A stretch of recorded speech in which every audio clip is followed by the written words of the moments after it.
Chapter 153. When he sent Linny downstairs, Bailey Han saw Xiao Yi open the door and poke his head out.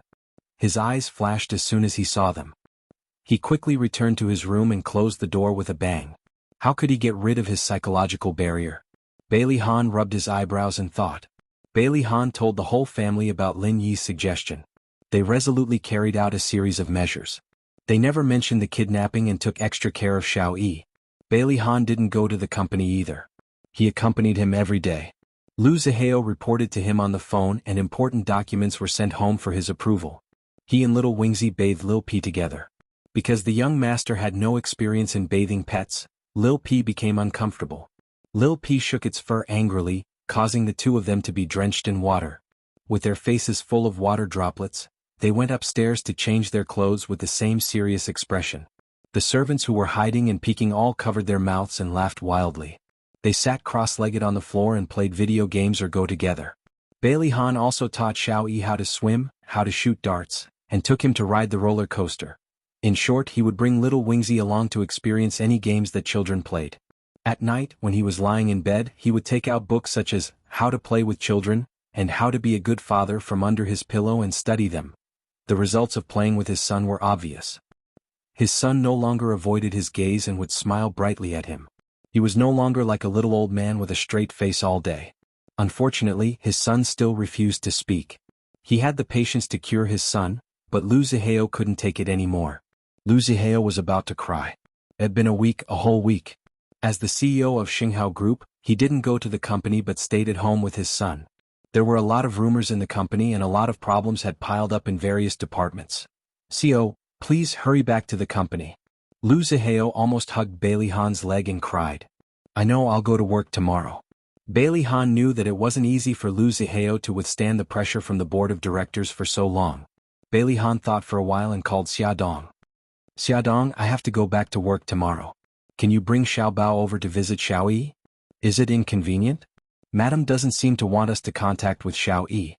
Besides, he's almost recovered. Xiaodong's head hurt. She had a headache. She wanted to see Xiao Yi, but Madam hated her because of Bailey Han's injury.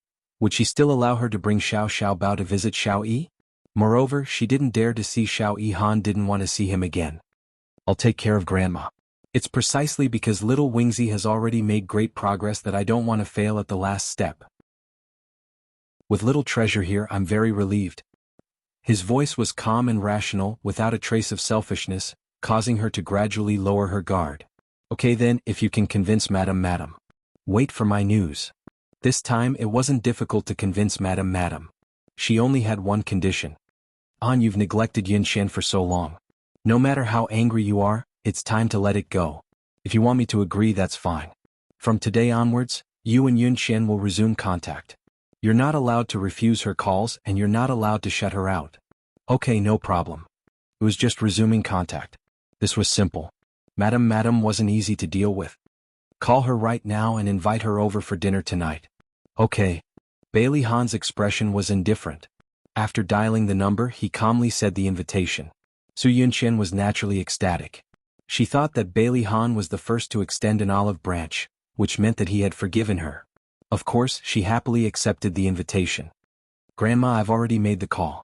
When Xiaodong comes over tomorrow, don't give her a hard time. Am I that kind of person? Madam was angry and unconvinced. The banquet seemed normal, but in fact there was an undercurrent surging. Bailey Han ate quietly and elegantly. Occasionally he would pick up food for Xiao Yi and ignore the others. Madam, who was sitting opposite him, poked his leg with her walking stick. He received her threatening gaze and picked up Su Yunxian's favorite food. He put it on her plate and smiled. Yunxian, this is your favorite osmanthus fish. Try it. Thank you.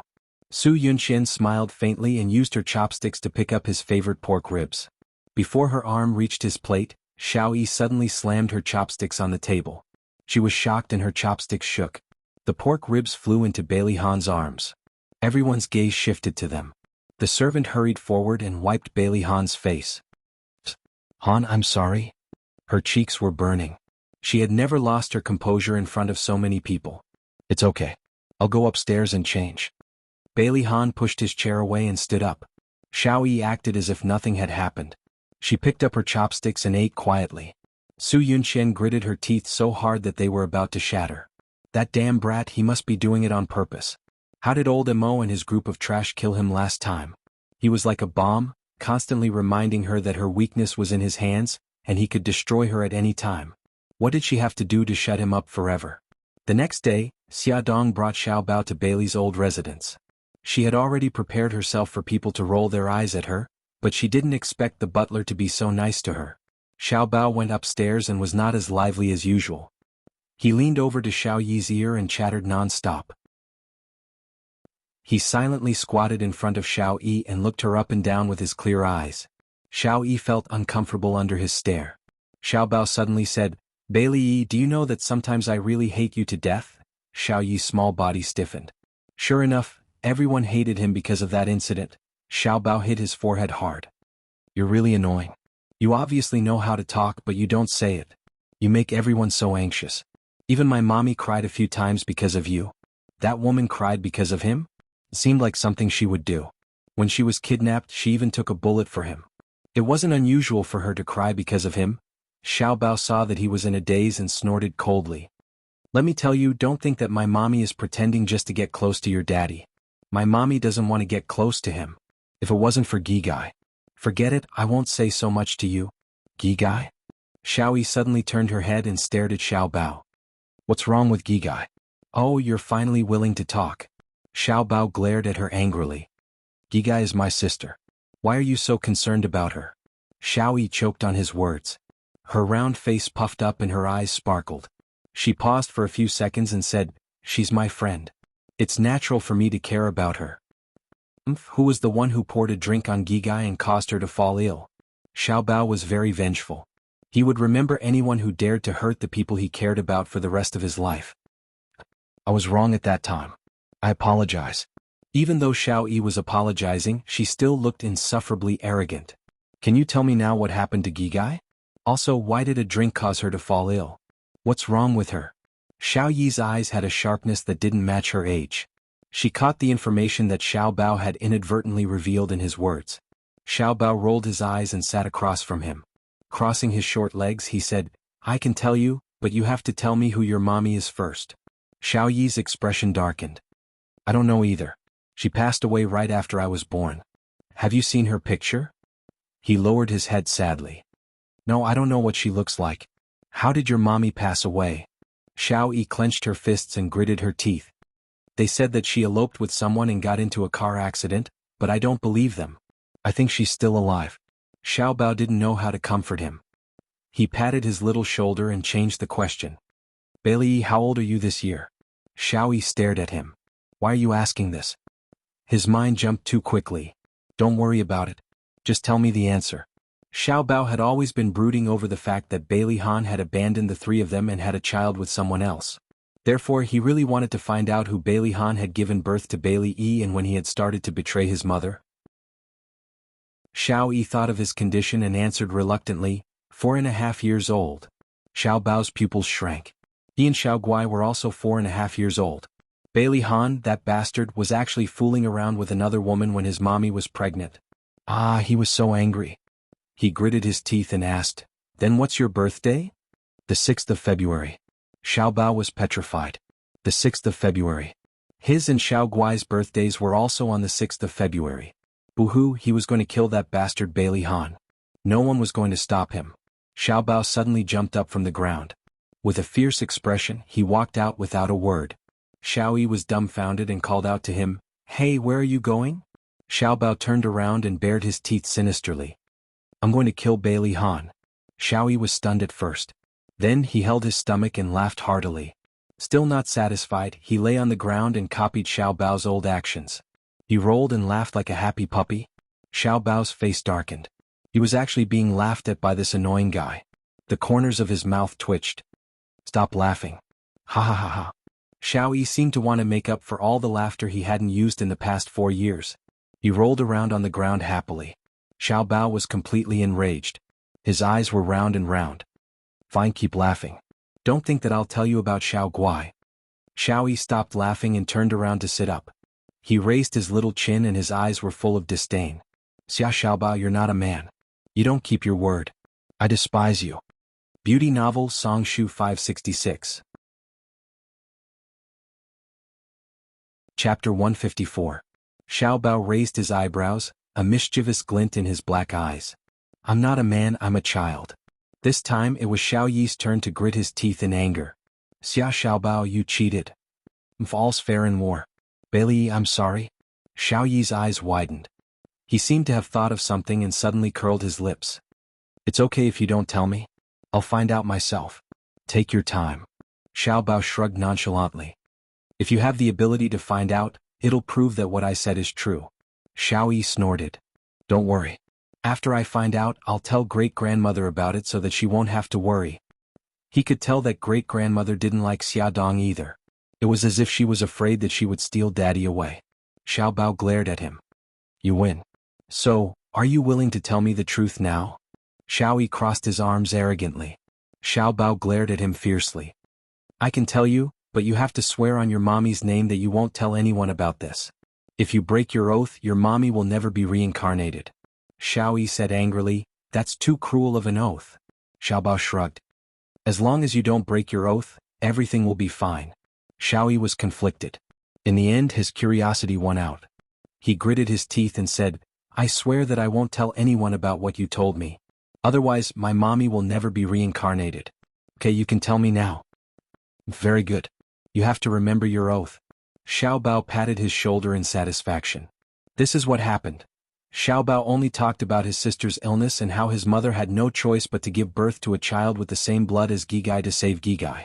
As smart as Bailey Yi was, he immediately reacted. His eyes widened in disbelief. So, you and Xiao Guai are also Daddy's children? That's right. Xiao Bao pouted in disdain. But I won't acknowledge him. He abandoned the three of us and even had you with another woman. He's so despicable. Xiao Yi didn't recover from the huge shock for a long time. He stared blankly at the floor. His daddy actually had 2 children with another woman. Hey, are you stupid? Xiao Bao poked his arm with his finger. You've already sworn that you won't tell anyone. Do you hear me? No, that's impossible. Xiao Yi grabbed his hair angrily. Didn't you say that your daddy is Mika Keto? Xiao Bao rolled his eyes. I was lying to you. If my daddy is Uncle Shen, I have no reason not to take his surname. You're lying to me. You must be lying to me. Xiao Bao, I won't believe you. Xiao Bao sneered. I'm lying to you? What's the benefit of lying to you?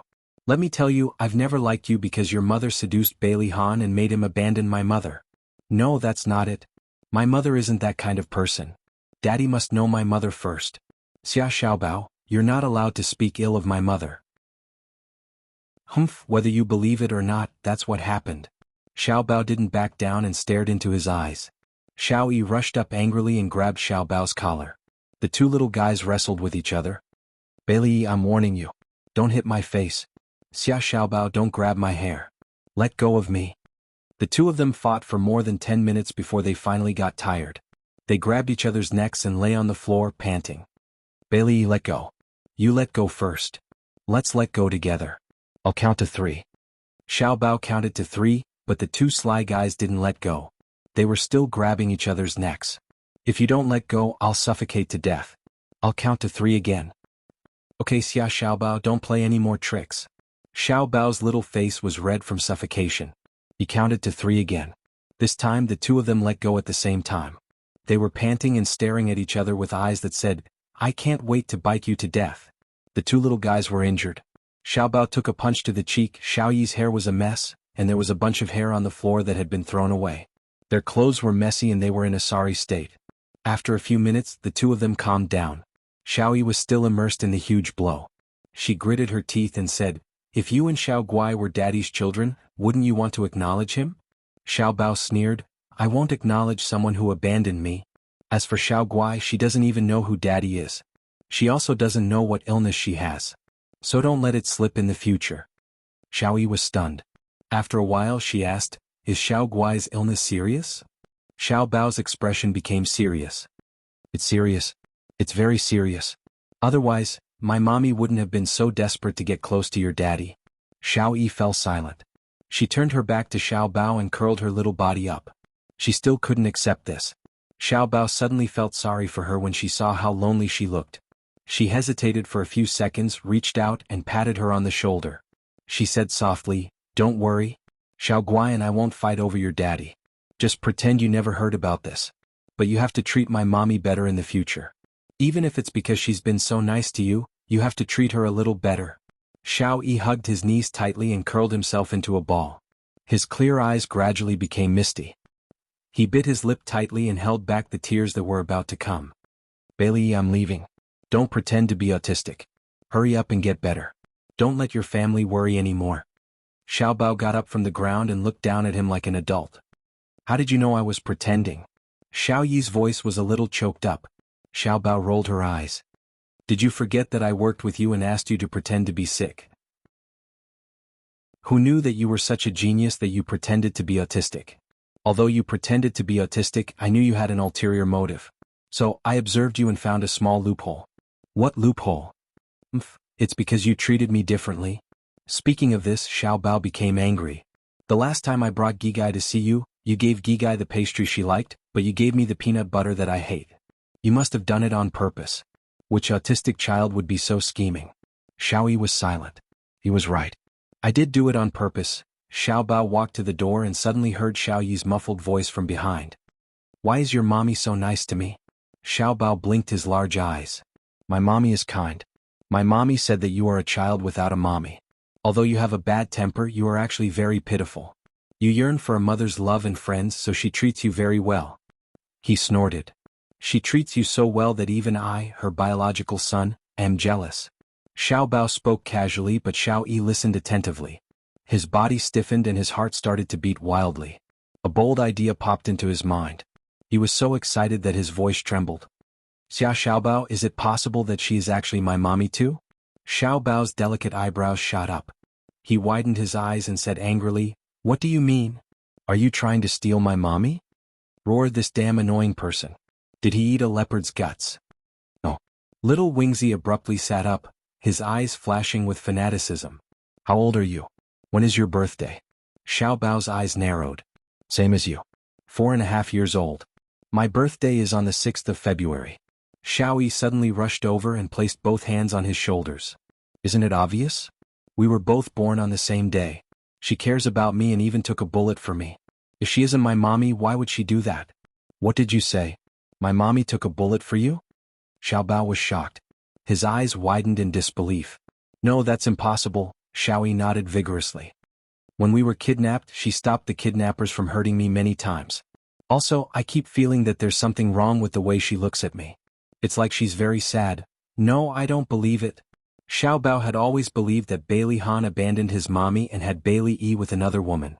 Now that the plot had been reversed, it was destroying his belief. Xiao Bao violently pushed Xiao Yi away. It was as if he was being chased by a ferocious beast. He ran out of his room in a panic. Xiao Yi stared blankly at the empty doorway. After the shock and excitement, it was followed by endless pain. His little face was filled with grief. If she really was his mommy, why would she abandon him? "What? Xiao Bao, what's wrong?" Xia Dong suddenly stood up from the sofa. She looked in shock at Xiao Bao, who was running down the stairs. His handsome little face was covered in tears.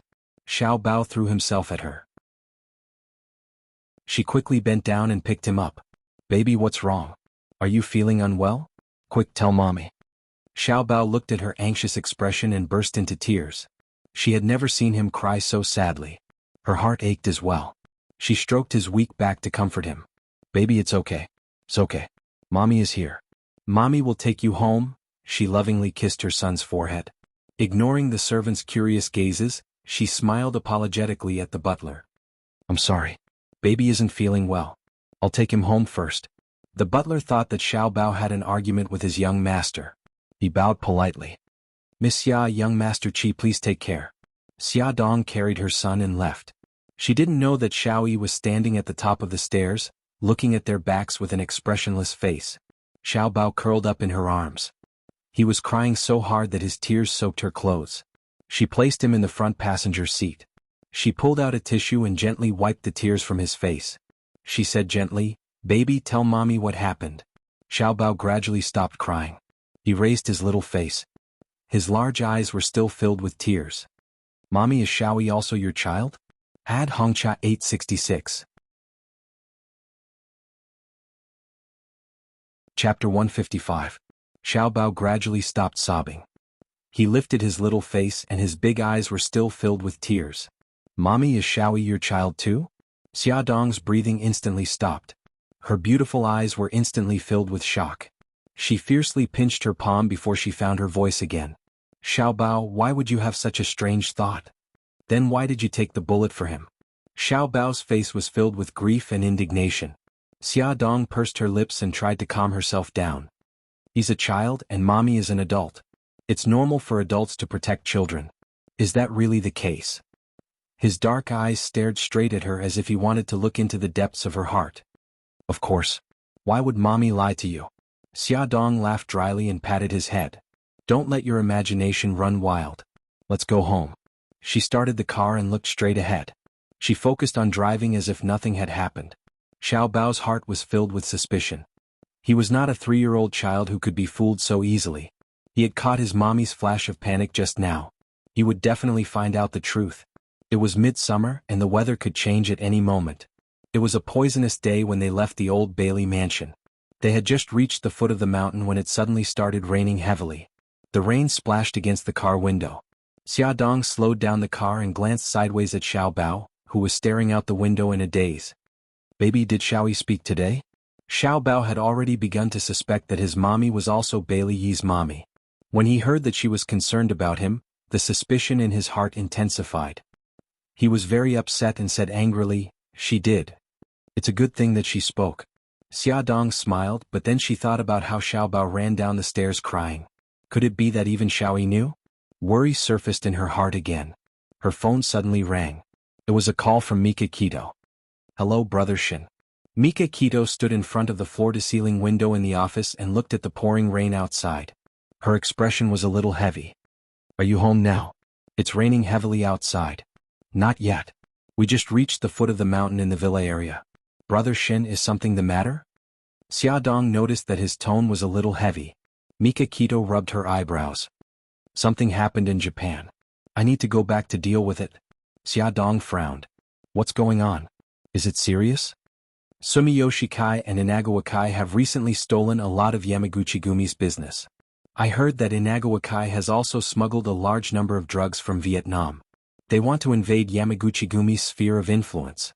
The Sumiyoshi Kai and the Inagawa Kai were the two major Japanese gangs, second only to the Yamaguchi-gumi. The three gangs were harmonious on the surface, but in fact there were undercurrents and constant struggles. They must have known that the leader of Yamaguchi-gumi was not in the Japanese headquarters, so they took the opportunity to seize territory. Mika Kito felt that drugs were too harmful, so she hated them very much. In her sphere of influence, the sale of drugs was prohibited. Mika Kito was aiming at this fat piece of meat and wanted to introduce drugs to her. Xia Dong quickly understood the seriousness of the matter and said, Brother Shin, have you booked the plane tickets? When do you plan to go back? I'll rush back tonight. I'll ask Lu Xing to stay and protect you. Mika Kito had already asked Jiang Dao to pack his luggage and leave it in the office. After he settled the company's matters, he would take a plane back to Japan. Okay, Brother Shin. You have to take care of yourself. Don't let yourself get hurt, okay? Mika Kito smiled, and her eyes were filled with tenderness. I know. You have to take care of yourself too. Take good care of the children and wait for me to come back. I know. Xia Dong listened to him say a few more words and handed the earpiece to Xiao Bao. Baby, Uncle Shen has something to say to you. Uncle Shen, are you going back to Japan? Xiao Bao put on the earpiece, puffed up his cheeks and said, When will you come back? Half a month at least, and a month at most. I'll be back as soon as possible. Mika Kito said softly, Xiao Bao, you're already a man. You have to listen to mommy and take good care of Gigai, okay? Okay, I know. I'll also look after mom and not let her run around, lest she gets into trouble again. His voice was young, but his expression was serious. He looked like a little old man. The corners of Beitang Shin's lips curled up. He was half joking and half serious. If other men approach her, remember to chase them away. Xiao Bao nodded seriously. Yes, that's right. Before Mika Kito left, she had already arranged everything. She was worried that Xia Dong would tire herself out, so she specially hired a nanny. In addition to Lu Xing, who was ordered to protect her, there was also a female bodyguard named Suzaku who rushed over from Japan to protect them. Suzaku arrived in China the next morning. She was very beautiful, charming, and gorgeous, but it was a pity that she had a cold expression on her face, as if someone owed her a lot of money. Xia Dong joked in Japanese, "Suzaku, I just found out that Yamaguchi-gumi has such a beautiful bodyguard like you." Suzaku replied in Chinese, "Strictly speaking, I'm not a member of Yamaguchi-gumi. I just signed an agreement with Mikakito and worked for him." "Oh, I see." Xia Dong nodded in understanding. Suddenly her eyes narrowed. "You're from China?" "Yes." Suzaku was a woman of few words. "Miss Xia, if there's nothing else, I'll go out first." "Okay, thank you for your hard work. I'll prepare a room for you." Xia Dong lived in a 3-bedroom apartment. She planned to let Xiao Guai sleep with her and leave Xiao Guai's room for Suzaku. As for Lu Xing, she would let him do whatever he wanted after work. Xia Dong had been unkind for a long time. "No, I have a house in a city." Suzaku had a villa in a city before she was sent to Japan by Mikakito. It was obvious that being a killer was a high-risk, high-income profession. The rain didn't stop until evening. Bailey Han drove back to the old house. Immediately, a servant was waiting for him at the gate with an umbrella. As soon as he opened the car door, the servant held the umbrella and said with a smile, "Young master, you're finally back. Little master is speaking." A look of surprise flashed across Bailey Han's eyes. He quickened his pace and walked to the living room. As soon as he reached the door of the living room, he heard the old lady's laughter and Xiao Yi's clear and tender voice. He seemed to be telling a joke, which made the old lady laugh. Bailey Xiong and Bai Jinxiu were also sitting in the living room with smiles on their faces. The servant took off his wet coat and hung it on the floor hanger. Bai Jinxiu smiled and said, "Ahan, you're back at the right time. Come and listen to Xiao Yi's joke." It made the old lady very happy. "That's right. Come and listen too." The old lady wiped the tears from the corners of her eyes. No one could tell if they were tears of laughter or tears of joy. "Daddy, you're back." Xiao Yi stood up from the sofa and greeted him Gigai. Bailey Han patted his head, picked him up and put him on his lap. "What joke is Xiao Yi telling? Tell it to Daddy too." "Okay." His beautiful eyes curved. "But Daddy, I have a condition. If I can make you laugh, you have to promise me one thing. You've learned to negotiate with Daddy?" Bailey Han's eyes were smiling. His cold and handsome face seemed to soften a lot. He ruffled his hair. "Let's hear it." He pursed his lips and his dark eyes were filled with anticipation. "Daddy, I want to thank Chief Editor Xia in person. I know that she took good care of me when I was sick." The old lady's expression changed. She wanted to say something, but in the end she held back. Bailey Xiong and his wife's expressions were also a little ugly. Bailey Han's lips curved. "You should thank her, but I can only make a decision after I hear your joke." Little Wingzy's eyebrows also curved as he began to tell a lively joke. The joke itself was not very funny, but when paired with his rich facial expressions, it seemed particularly funny. Bailey Han looked at his little face brimming with smiles. That pair of eyes that were as bright as the stars made him smile from the bottom of his heart. He realized that after his son fell ill, he had become a little different. His expression had become richer and he smiled more often. He enjoyed the change in his son. Before going to bed, Bailey Han went to Xiao Yi's room. He was already asleep. His small body lay on the bed and only took up a small space. He didn't seem to be sleeping very well and his brows were slightly furrowed. Bailey Han reached out and smoothed out the wrinkles between his brows. He gently stroked his cheek. Just as he retracted his hand and stood up, he suddenly heard Xiao Yi's sleep-talking voice. "Mommy, don't go, don't abandon me." Bailey Han's breath stopped. When he came out of his son's room, he was in a terrible mood. He remembered that 4.5 years ago, the old madam had brought little Wingsy to him and told him that he had a child with a woman. At that time he had been shocked and at a loss. He tried hard to recall what the woman who had given birth to his child looked like, but he could not recall. When Xiao Yi was 2 years old, he asked him where his mommy was. He couldn't answer, so he could only tell Xiao Yi the answer that the old lady told him. He said that his mommy was already dead. Xiao Yi didn't believe him. He said that his mommy wasn't dead. She just went somewhere far away. He even cried and asked him for his mommy. He was so angry that he hit Xiao Yi for the first time. Bailey Han didn't expect that Xiao Yi still didn't want to believe that his mommy was already dead. Sitting on the deck chair on the balcony, he was exposed to the night sky that had been washed by the rain. The cool air seeped into his heart, and his irritated mood gradually calmed down. However, he couldn't help but think of someone. His finger repeatedly scrolled through the contact list on his phone. He was hesitant. What was she doing at this time? Was she with Mikakito?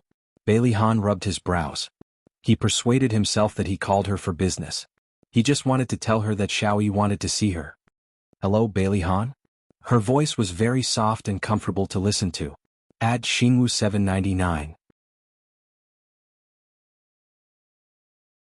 Chapter 156. He paused. "Xiaodong, Xiaoyi is willing to talk."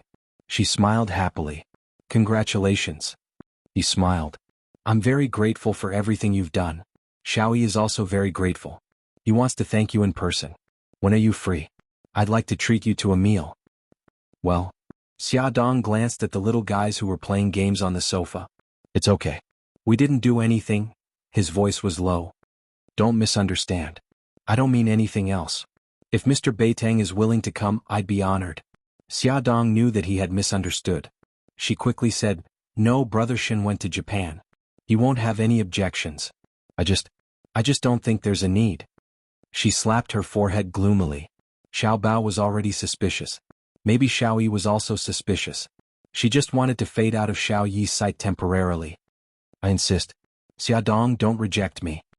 He was like a supreme king announcing his decision. "I'll pick you and the children up at 6 o'clock tomorrow night." "But beep beep." The call ended. Xiaodong held her forehead helplessly. He was too domineering. She hadn't even finished speaking. Bailey Han knew that old madam didn't like Xiaodong, so he specially arranged for the banquet to be held in his villa to avoid awkwardness for Xiaodong. Although he and Xiao Yi hadn't returned to the villa for a long time, the servants still cleaned the place every day. It was spotless. When they returned, they didn't feel uncomfortable at all. According to his instructions, the butler added a rocking chair, hanging basket, seesaw, and other children's play facilities in the garden. In just one afternoon, the butler led the servants to decorate the villa's outdoor balcony into a Caribbean-style banquet venue. Under the blue sky and white clouds, the golden sunset covered the entire open-air balcony with a layer of faint radiance. Tall palm trees, coconut trees, and date trees exuded the unique fragrance of trees and fruits. Under the parasols, there were a few white reclining chairs placed side by side. The ground was covered with a layer of fine and soft white sand, which was said to be specially transported from overseas beaches. Not far away there was a barbecue rack. A foreign chef in a chef's uniform had already started barbecuing the meat. The fresh meat sizzled on the barbecue rack, and the aroma of the meat permeated the air.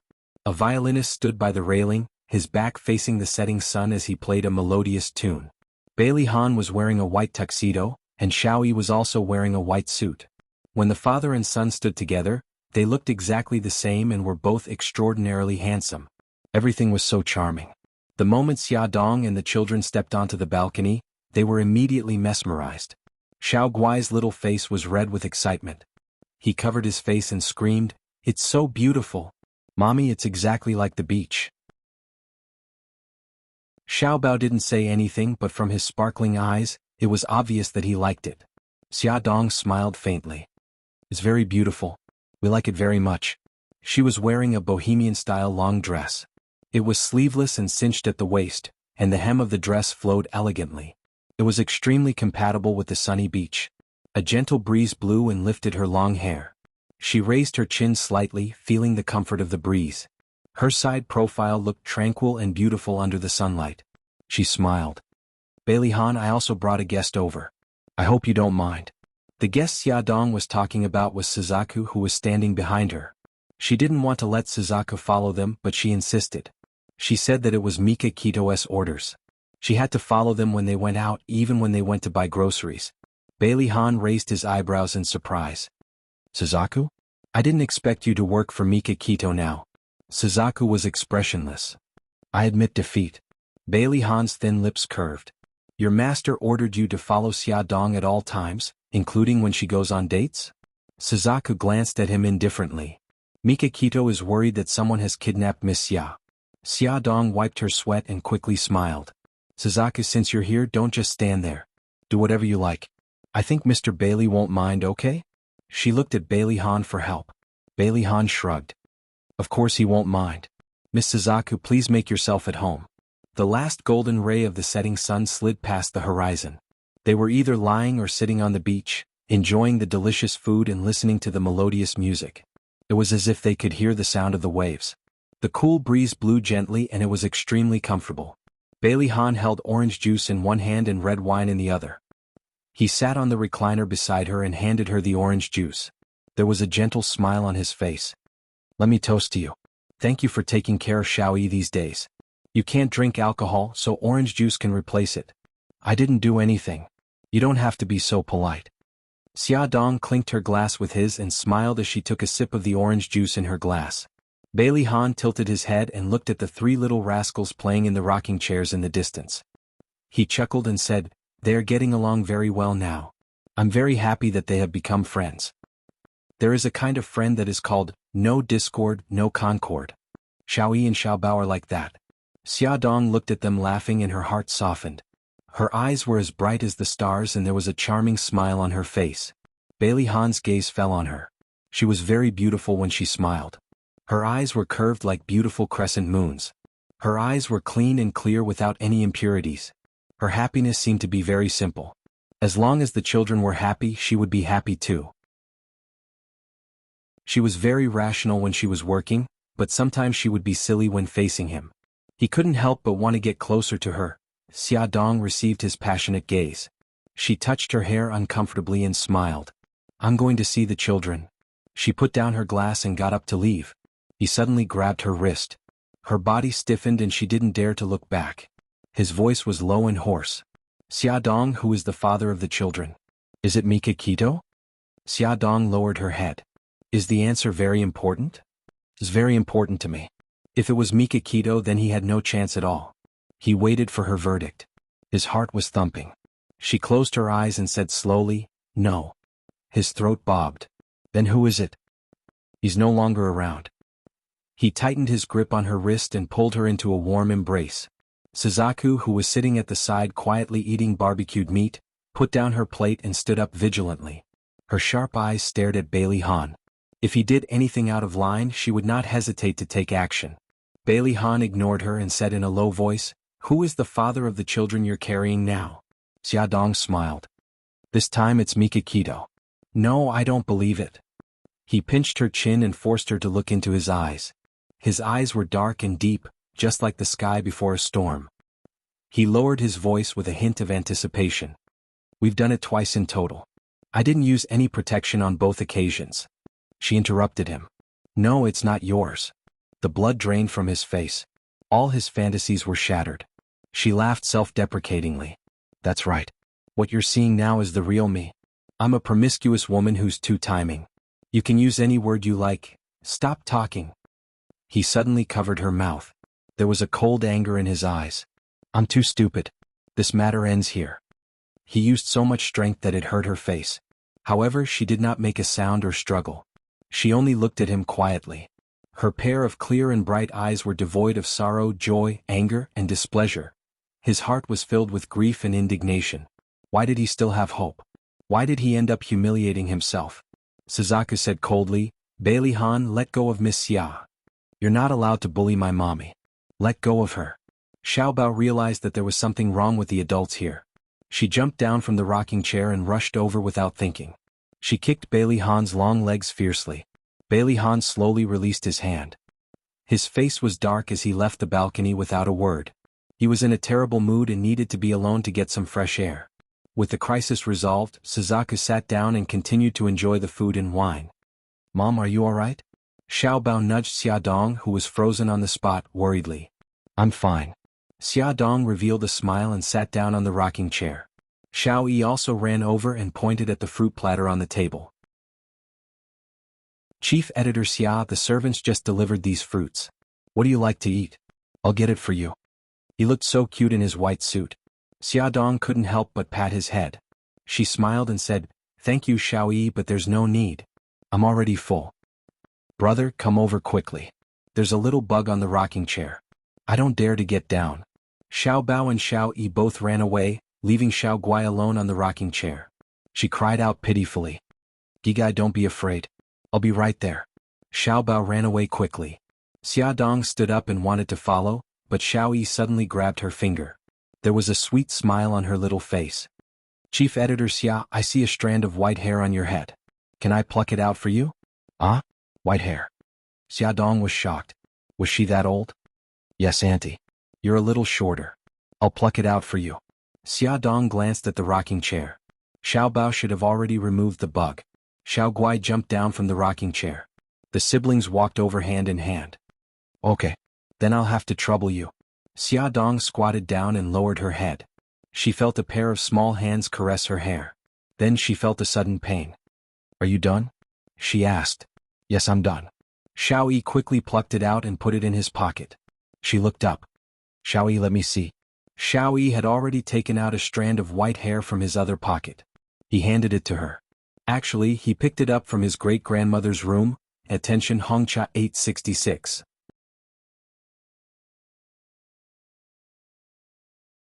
Chapter 157. My hair is really white. Am I really that old? Xia Dong was very sad. She was clearly not even 30 years old yet. Sob sob. Mommy, why are you squatting on the ground? Xiao Bao walked over with Xiao Guai and asked curiously.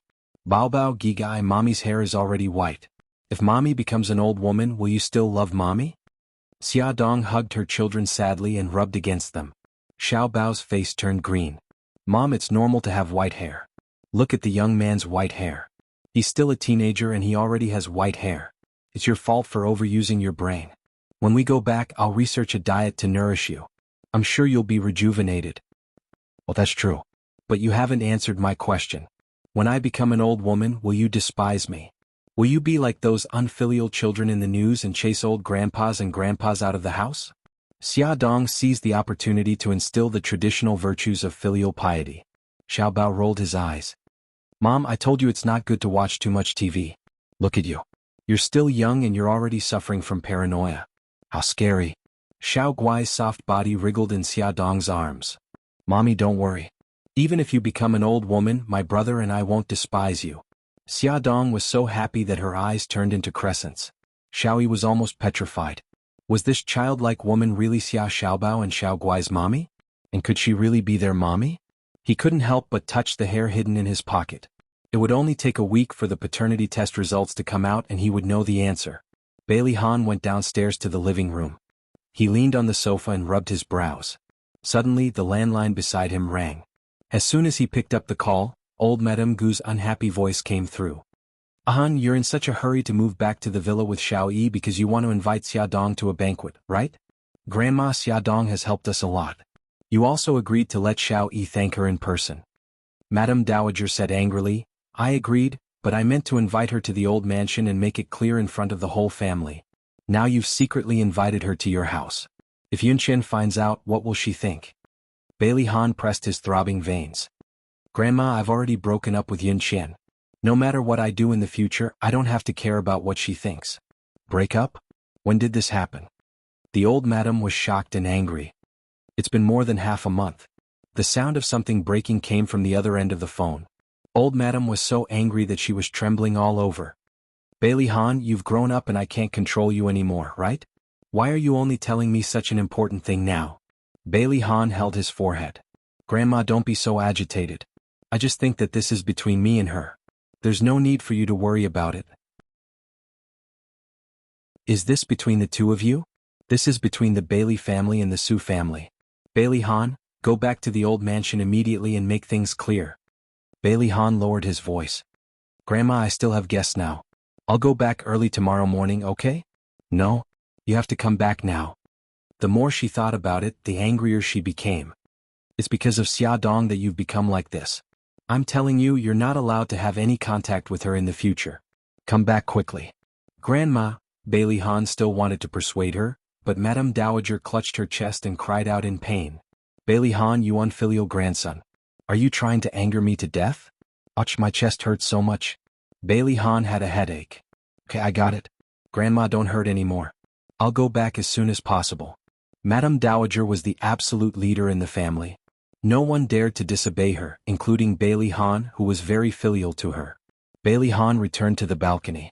Xia Dong was playing games with the children. When she saw him, she got up and said goodbye. It's getting late. I should go back. He nodded. I'll send you down. Watching the BMW disappear into the night, Bailey Han squatted down and patted Xiao Yi's head. Xiao Yi, I'm going to the old mansion to visit great-grandma. Go to bed early. Daddy, I want to go with you. I miss great-grandma and grandma too. Xiao Yi saw that his expression was serious. She had a premonition that something was going to happen, so she wanted to go with him. Bailey Han knew that a storm was coming for him. He didn't want his son to be affected. Xiao Yi, Daddy has something to deal with when he goes back. Gigai, stay at home. I'll take you back tomorrow, okay? Xiao Yi and Gigai nodded. After Bailey Han left, Xiao Yi ran into the living room to check the caller ID on the landline. She asked the butler, "Grandpa Butler, did my great-grandma call just now?" Otherwise, Daddy wouldn't have suddenly suggested going back to the old mansion. They had just moved back from the old mansion this morning. Yes, little master.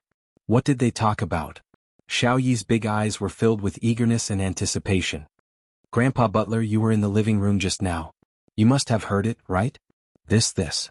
The butler wiped the sweat from his forehead. He couldn't speak carelessly. Grandpa Butler, just tell me, okay? Xiao Yi suddenly hugged the butler's leg. She raised her little face and looked at him with a pair of big eyes. She imitated Xiao Bao's cute expression perfectly. Little master. The butler was in tears. Who could tell him why the usually mature and calm little master suddenly became a cute little cutie? In the end, the old butler, who liked children, couldn't resist Xiao Yi's cute tactics. He wiped his sweat and said, "Old madam and elder master were talking about Miss Su. It seems that elder master and Miss Su broke up." The old butler didn't dare to say anything else. What welcomed Bailey Han was a storm. As soon as he stepped into the living room of the old mansion, he felt the suffocating pressure in the living room. The whole family stared at him with dark faces. Old madam stabbed the floor with her walking stick. "Han, tell me, why did you break up with Yunqian? We're not compatible."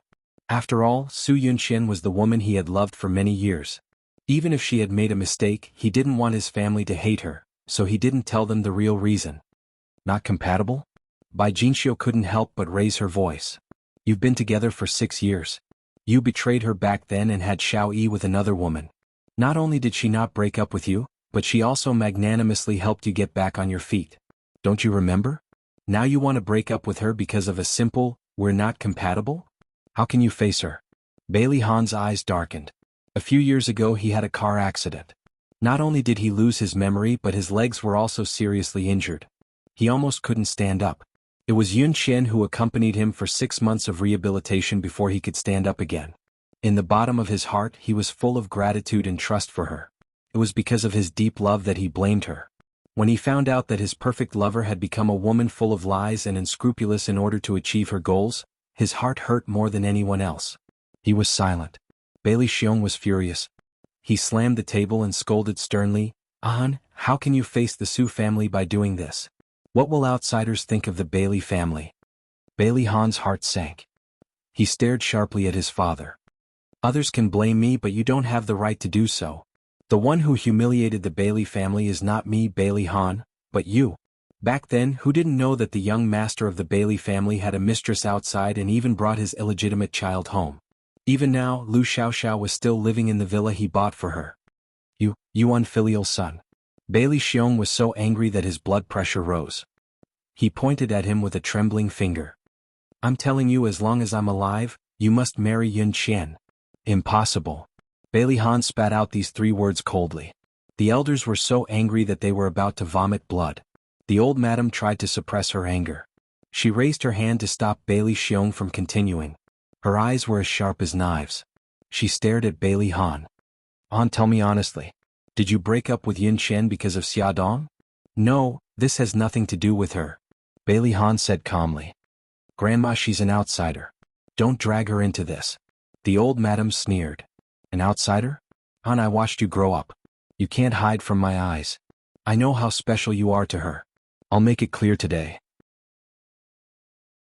Even if you break up with Yun Qian, don't even think about marrying Xiaodong. As long as I'm alive, don't even think about it." Bailey Han's face darkened. He wanted to ask why everyone in the family hated Xiaodong so much, but he held back. If he brought the topic to Xiaodong now, it would only bring her trouble. He insisted on breaking up with Su Yunqian. It had nothing to do with outsiders. The old madam said coldly, "Don't give me perfunctory words like unsuitable. Tell me honestly, why did you break up with Yun Qian?" Bailey Han frowned. "Grandma, I've already made it very clear. If you don't have anything else to say, I'll go back first. Xiao Yi is still waiting for me at home. Don't you dare leave." The old madam stood up angrily, picked up the walking stick and hit him. "I'll kill you, you heartless thing. Yun Qian has been with you for so many years. Even if she didn't make any contributions, she still worked hard. How can you be so heartless?" Bailey Han nimbly avoided her attack. He was extremely irritated. He didn't expect to face such a big resistance when breaking up with Su Yunqian. The old madam missed every hit. Instead, she was so tired that she panted. She covered her chest and cried out in pain, "Ouch, my chest hurts." "Mom, don't be agitated. Sit down." Bailey Xiong hurriedly supported her. Bai Jinxiu asked the servant to bring the medicine and helped the old madam take it. Bailey Han saw that she didn't seem to be pretending and became anxious. He quickly went forward and rubbed her back. "Grandma, how are you? Do you feel better?" Welfare Xinwu 799.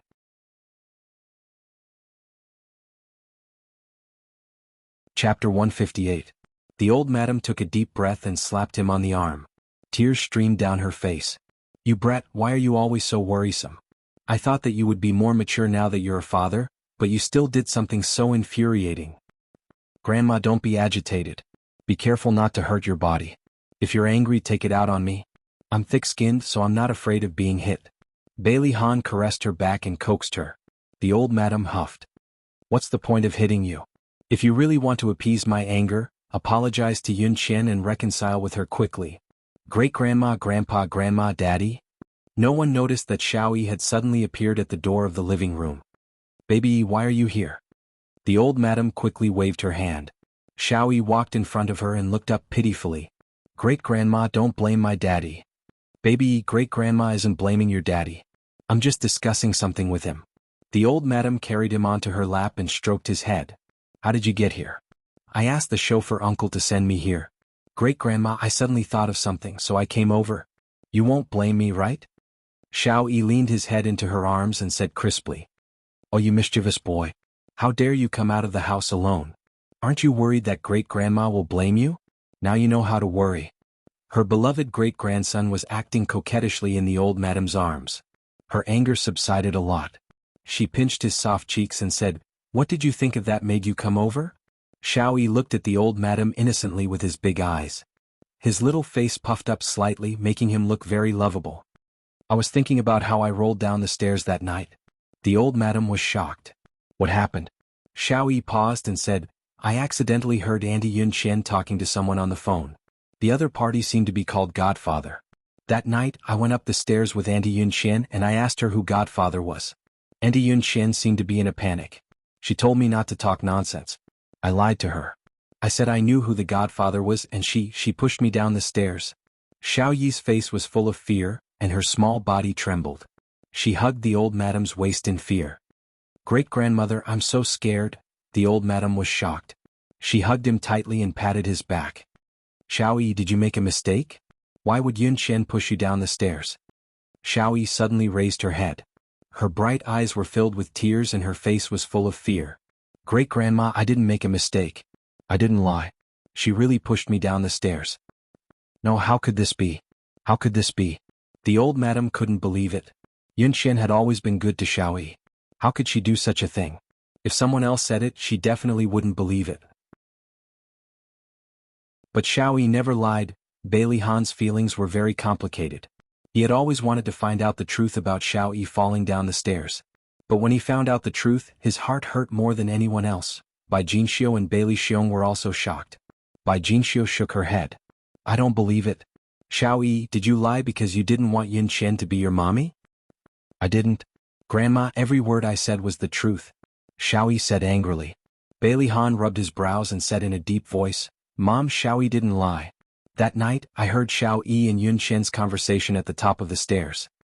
"Did you also see Yun Qian push Xiao Yi down the stairs?" Bai Jinxiu was very satisfied with Su Yunqian as her future daughter-in-law, so she naturally spoke up for her. "Also, who is the Godfather? Why did Yun Qian panic when she heard his name? The whole thing is completely baffling." "Mom, although I didn't see Yun Qian push Xiao Yi down the stairs, I believe that Xiao Yi wouldn't lie." When Bailey Han looked at his mother now, it was as if he was looking at himself in the past. His bias towards Su Yunqian had already reached a terrifying level. "Mom, the Godfather is the middleman of a city's killer organization. Why did Yun Qian panic when she heard his name? Why did Xiao Yi hear her talking to the Godfather? Isn't the information revealed clear enough? Bailey Han didn't want to involve Xia Dong's matter. Bai Jinxiu still didn't want to believe it. Old Madam's face turned pale. She was more rational than Bai Jinxiu, and of course she thought more deeply than her. What else could a middleman of a killer organization do? It was either to reminisce about the past or to hire a killer. If it was the former, Yun Qian didn't have to panic. If it was the latter, it proved that she wasn't as kind and virtuous as she appeared to be. Since she wasn't a kind person, it was very likely that she pushed Xiao Yi down the stairs to silence her. Old Madam could accept that the woman in Bailey's family was ruthless. Otherwise, how could she support the whole Bailey's family? But she could only be ruthless to outsiders, not her own family. If Su Yunxian really did something to hurt Xiao Yi, then she couldn't enter Bailey's family. Old Madam already had a plan in her heart, but she didn't rush to make a conclusion. She looked up at Bailey Han and asked, "Is this why you broke up with Yun Qian?" Bailey Han didn't say anything, which was a tacit admission. Xiao Yi refused to let Su Yunqian off easily. He tugged at Old Madam's sleeve and said, "Great-grandma, I heard that Aunt Yun Qian is pregnant. It's not Daddy's child. Xiao Yi, don't talk nonsense." Bai Jinxiu scolded him harshly. "You're still a child. What do you mean by pregnant? Where did you hear it from? Don't tell anyone. It'll ruin Yun Qian's reputation." "I'm not talking nonsense." Xiao Yi's eyes were filled with tears. He looked very pitiful. Old Madam couldn't bear to see Xiao Yi sad. "Okay, Jinxiu, Xiao Yi is still a child. Just teach him well. Why are you shouting so loudly?" He touched Xiao Yi's head and said, "Xiao Yi, where did you hear it from?" "I heard Daddy and Aunt Yun Qian quarreling that day," Xiao Yi said aggrievedly. Old Madam's face darkened. "Han, what's going on?" Bailey Han was very helpless against his son's method of forcing a duck onto a perch. He had no choice but to tell them the truth.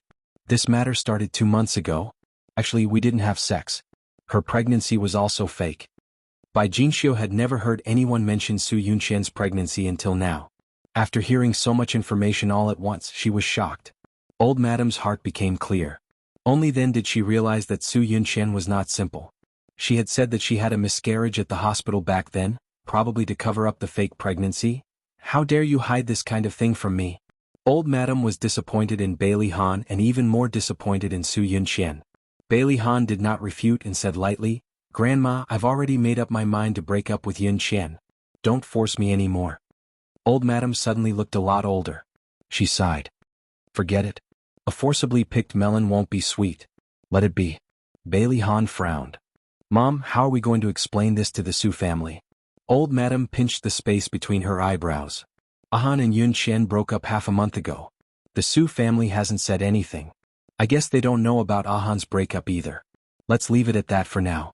If the Su family really wants to fall out with us, we have nothing to be afraid of. After all, we're on the side of reason." After the storm, everyone except Xiao Yi looked a little tired. Bailey Han brought Xiao Yi back to the villa. The father and son did not speak along the way. The atmosphere in the car was tense. The driver was sweating profusely. He brought the young master back to the old mansion without the eldest young master's permission. Would he be punished? Fortunately, Bailey Han did not mention this. After getting out of the car, Bailey Han sent Xiao Yi back to the room. Xiao Yi sat at the head of the bed unhappily with a sullen face. Bailey Han squatted in front of him and asked, "Why are you unhappy?" He pouted. "Because Daddy is angry." "Daddy, are you angry because I said bad things about Auntie Yun Qian in front of Great-Grandma?" "Daddy is not angry." Bailey Han did not know how to explain his complicated feelings to him. He could only say, "Auntie Yun Qian might have done something wrong temporarily. If everyone knows that she did something wrong, she might never have the chance to change. I just don't want to see Great-Grandma blame Daddy." Xiao Yi's serious expression warmed Bailey Han's heart. He hugged his son tightly and said softly, "Daddy knows." Xiao Yi reached out and hugged him. After a moment of silence, he said, "Daddy, do you still remember what Mommy looks like?" Bailey Han paused. "I don't remember. Why are you suddenly asking about this?" Xiao Yi's mood suddenly fell. "Because I saw Xiao Bao and the others playing happily with Chief Editor Xia today." Bailey Han's body stiffened. He lied to him. Xiao Yi's mommy is a very gentle person. She loves Xiao Yi very much, just like Daddy. "Really?" Xiao Yi's big eyes welled up with tears. However, he buried his head in Bailey Han's chest and did not let him see it. "It's true." Bailey Han gently stroked his back. "Daddy, can you tell me how you met Mommy?" There was a hint of nervousness in his soft voice. Bailey Han smiled bitterly. Actually, he did not remember either. He could only change what old madam had told him before and tell Xiao Yi. Your mommy and I met at a bar. We fell in love at first sight and soon had you. But why don't you remember what mommy looks like? I really want to know what mommy looks like. Xiao Yi was very sad. He had never even seen his mommy's photo since he was young. Even when he dreamed of mommy, he could not clearly see her face. Daddy was once in a car accident and forgot a lot of things. He also forgot your mommy. Xiao Yi, don't be sad. Daddy promises that he will love Xiao Yi even more in the future. Make up for your mommy's share, okay? Bailey Han saw his son cry sadly and felt worse than being stabbed by needles. Xiao Yi choked and said, okay. Awesome novel Xinwu 799.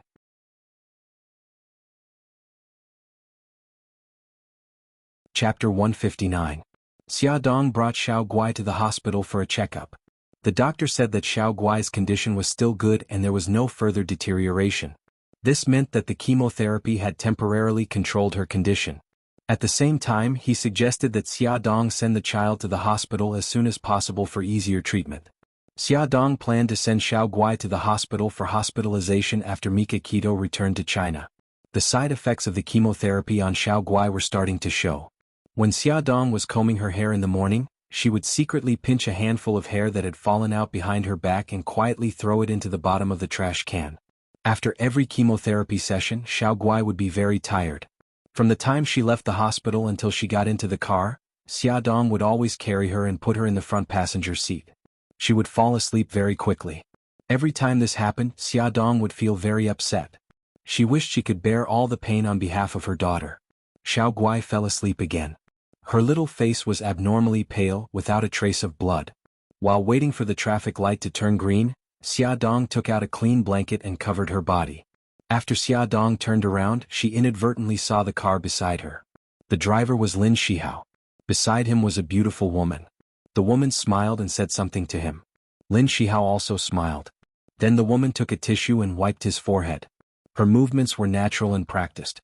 Lin Shihao calmly accepted it. Xia Dong frowned. They seemed to be very close. After returning home, she still could not forget that scene. After thinking for a long time, she decided to give Yi Siki a call. Yeezy, I went for a prenatal checkup today and realized that old Lin was not around. Didn't he go to work today? Yi Siki laughed. Yeah, you should have called him in advance. He went to a conference today. Just him alone? No, I heard from him that he went with a colleague. Xia Dong replied with an "oh" and teased, could it be a woman? Yi Siki smiled. He was with a female doctor. Old Lin said that she was his junior and had just returned from America not long ago. The director even specially instructed him to bring her out to see the world. Why is the dean involved again? You don't understand. Elder Lin's junior is the dean's daughter. Xia Dong said half-jokingly, the dean's daughter is beautiful and capable. Aren't you worried that she will fall for your husband? Yi Siki scoffed at her words. Old Lin tells me everything. Do you think I need to worry? Xia Dong smiled. I'm not asking you to suspect him. I just want you to be more careful. Even if Lin Shihao doesn't have any bad intentions, there are so many beautiful doctors in the obstetrics and gynecology department. Who knows if they will have any ideas? Don't worry. I have absolute faith in our old Lin. How many men like him can you find who would still give me a gift on Qing Festival after 7 years of marriage? Xia Dong smiled bitterly. You're right. I can't find many like that. Men these days would coax you nicely when they were dating, but after they married you, they would become a completely different person. Then that's it. Don't worry about us. You should think more about yourself. Yi Siki started to talk about the usual. Didn't Bailey Han treat you to a meal 2 days ago? How was it? Xia Dong rubbed her eyebrows. What do you mean by how was it? It was just like that. He didn't take the opportunity to confess. Can we not talk about this anymore? Xia Dong scratched the sofa. Yi Siki snorted. You didn't directly reject my question, so that means he confessed. Hurry up and tell me the truth. Xia Dong facepalmed. It's a loss for this industry if you don't become a paparazzi. Don't change the topic. Hurry up and tell me the truth. If you resist, you'll be severely punished. If you confess, you'll be lenient. All right. Xia Dong scratched her head. Actually, it wasn't really a confession. And it wasn't on the day he treated me to a meal. Io girl, can you please get to the point? Why are you dawdling? Xiaodong was speechless. My dear lady, you're really hard to please. Alright, I'll tell you. When he was discharged from the hospital, tell me. Although she was just repeating Bailey Han's words, Xiaodong's face still started to burn. Yisiki clicked her tongue and sighed. I told you that he was interested in you, but you didn't believe me. With your EQ, if you were really in a relationship, you'd be so anxious. If you like him, you like him. Why do you have to beat around the bush? She really thought too highly of Bailey Han. Xiaodong was speechless. Yisiki sighed. Actually, I've always thought highly of Mika Kito.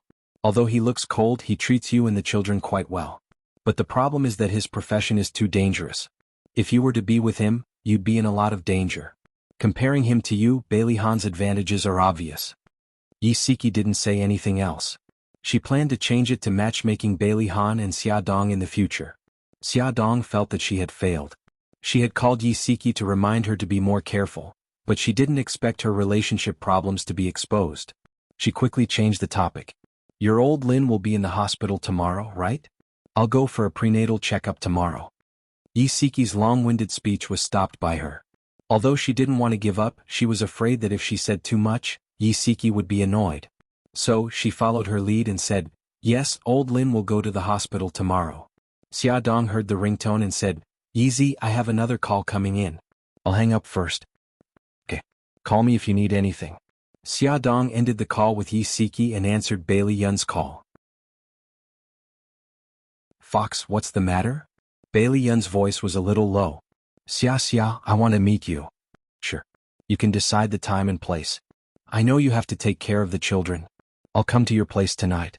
I'll call you when I arrive. Bailey Yun sounded a little off. Xiaodong was worried and asked a few more questions. He said that it was fine and that they would meet again tonight. Who would have thought that in the evening, it would start to drizzle? Xiaodong called Bailey Yun but no one picked up. She walked to the window from time to time and looked out. She lived on the 5th floor and the window faced the neighborhood so she could see everything clearly. After about half an hour, a Lamborghini slowly drove into the neighborhood. Xiaodong had already changed her clothes. She said a few words to the children and went downstairs with her phone and umbrella. Before she entered the elevator, she received a call from Bai Liyun. Xia, I'm at your place. Come down. Okay. Give me 2 minutes. I'm going into the elevator. She walked out of the door and saw him standing in the rain without an umbrella. The rain fell on him sporadically. She quickened her pace and walked over to him. She held the umbrella over his head and said, It's raining. Why didn't you wait in the car? His hair was already wet. His handsome face was also covered with rain. His charming fox eyes were slightly narrowed as he stared straight at her. What's wrong? Xiaodong felt uncomfortable being stared at by him. He smiled and chuckled. I'll take you somewhere. Okay. Xiaodong followed him into the car and handed him a tissue. Wipe your face. You're all wet. Bailey Yun took the tissue and wiped his face casually. The Lamborghini slowly drove out of the neighborhood. After driving for more than 10 minutes, it stopped on the road near the man-made lake. We're here. Bailey Yun suddenly leaned over. His handsome face was getting closer and closer to her. She grabbed the seat belt awkwardly. He chuckled. I'll help you unbuckle your seat belt. I can do it myself. Xiaodong quickly unbuckled her seat belt and got out of the car. Bailey Yun walked to her side and held her hand. Without looking at her, he said softly, The steps are slippery. Be careful. Xiaodong was too embarrassed to push his hand away. The man-made lake wasn't very big. There was a pavilion beside it. When Xiaodong got closer, she realized that there were dozens of lotus lanterns floating in the lake. All of the lotus lanterns were gathered in the shape of a heart. Although the rain wasn't heavy, there was wind. The wind blew the candles in the lotus lanterns until the flames flickered, but none of them went out. Did you light all these lanterns yourself? He nodded and asked with a chuckle, Do they look good? Yes, but why did you light so many lanterns? Xiaodong was still wondering why he was so wet when the rain wasn't heavy. It turned out that he had lit the lanterns in the rain earlier. Bailey Yun's face twitched uncontrollably. He reached out and knocked on her forehead. I beg of you. Can't you be a little more romantic?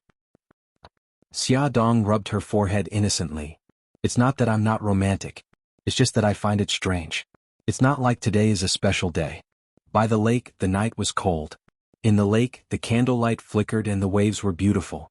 They stood in the pavilion, quietly looking at the lake and the candlelight. He suddenly reached out his arm and turned her shoulder around.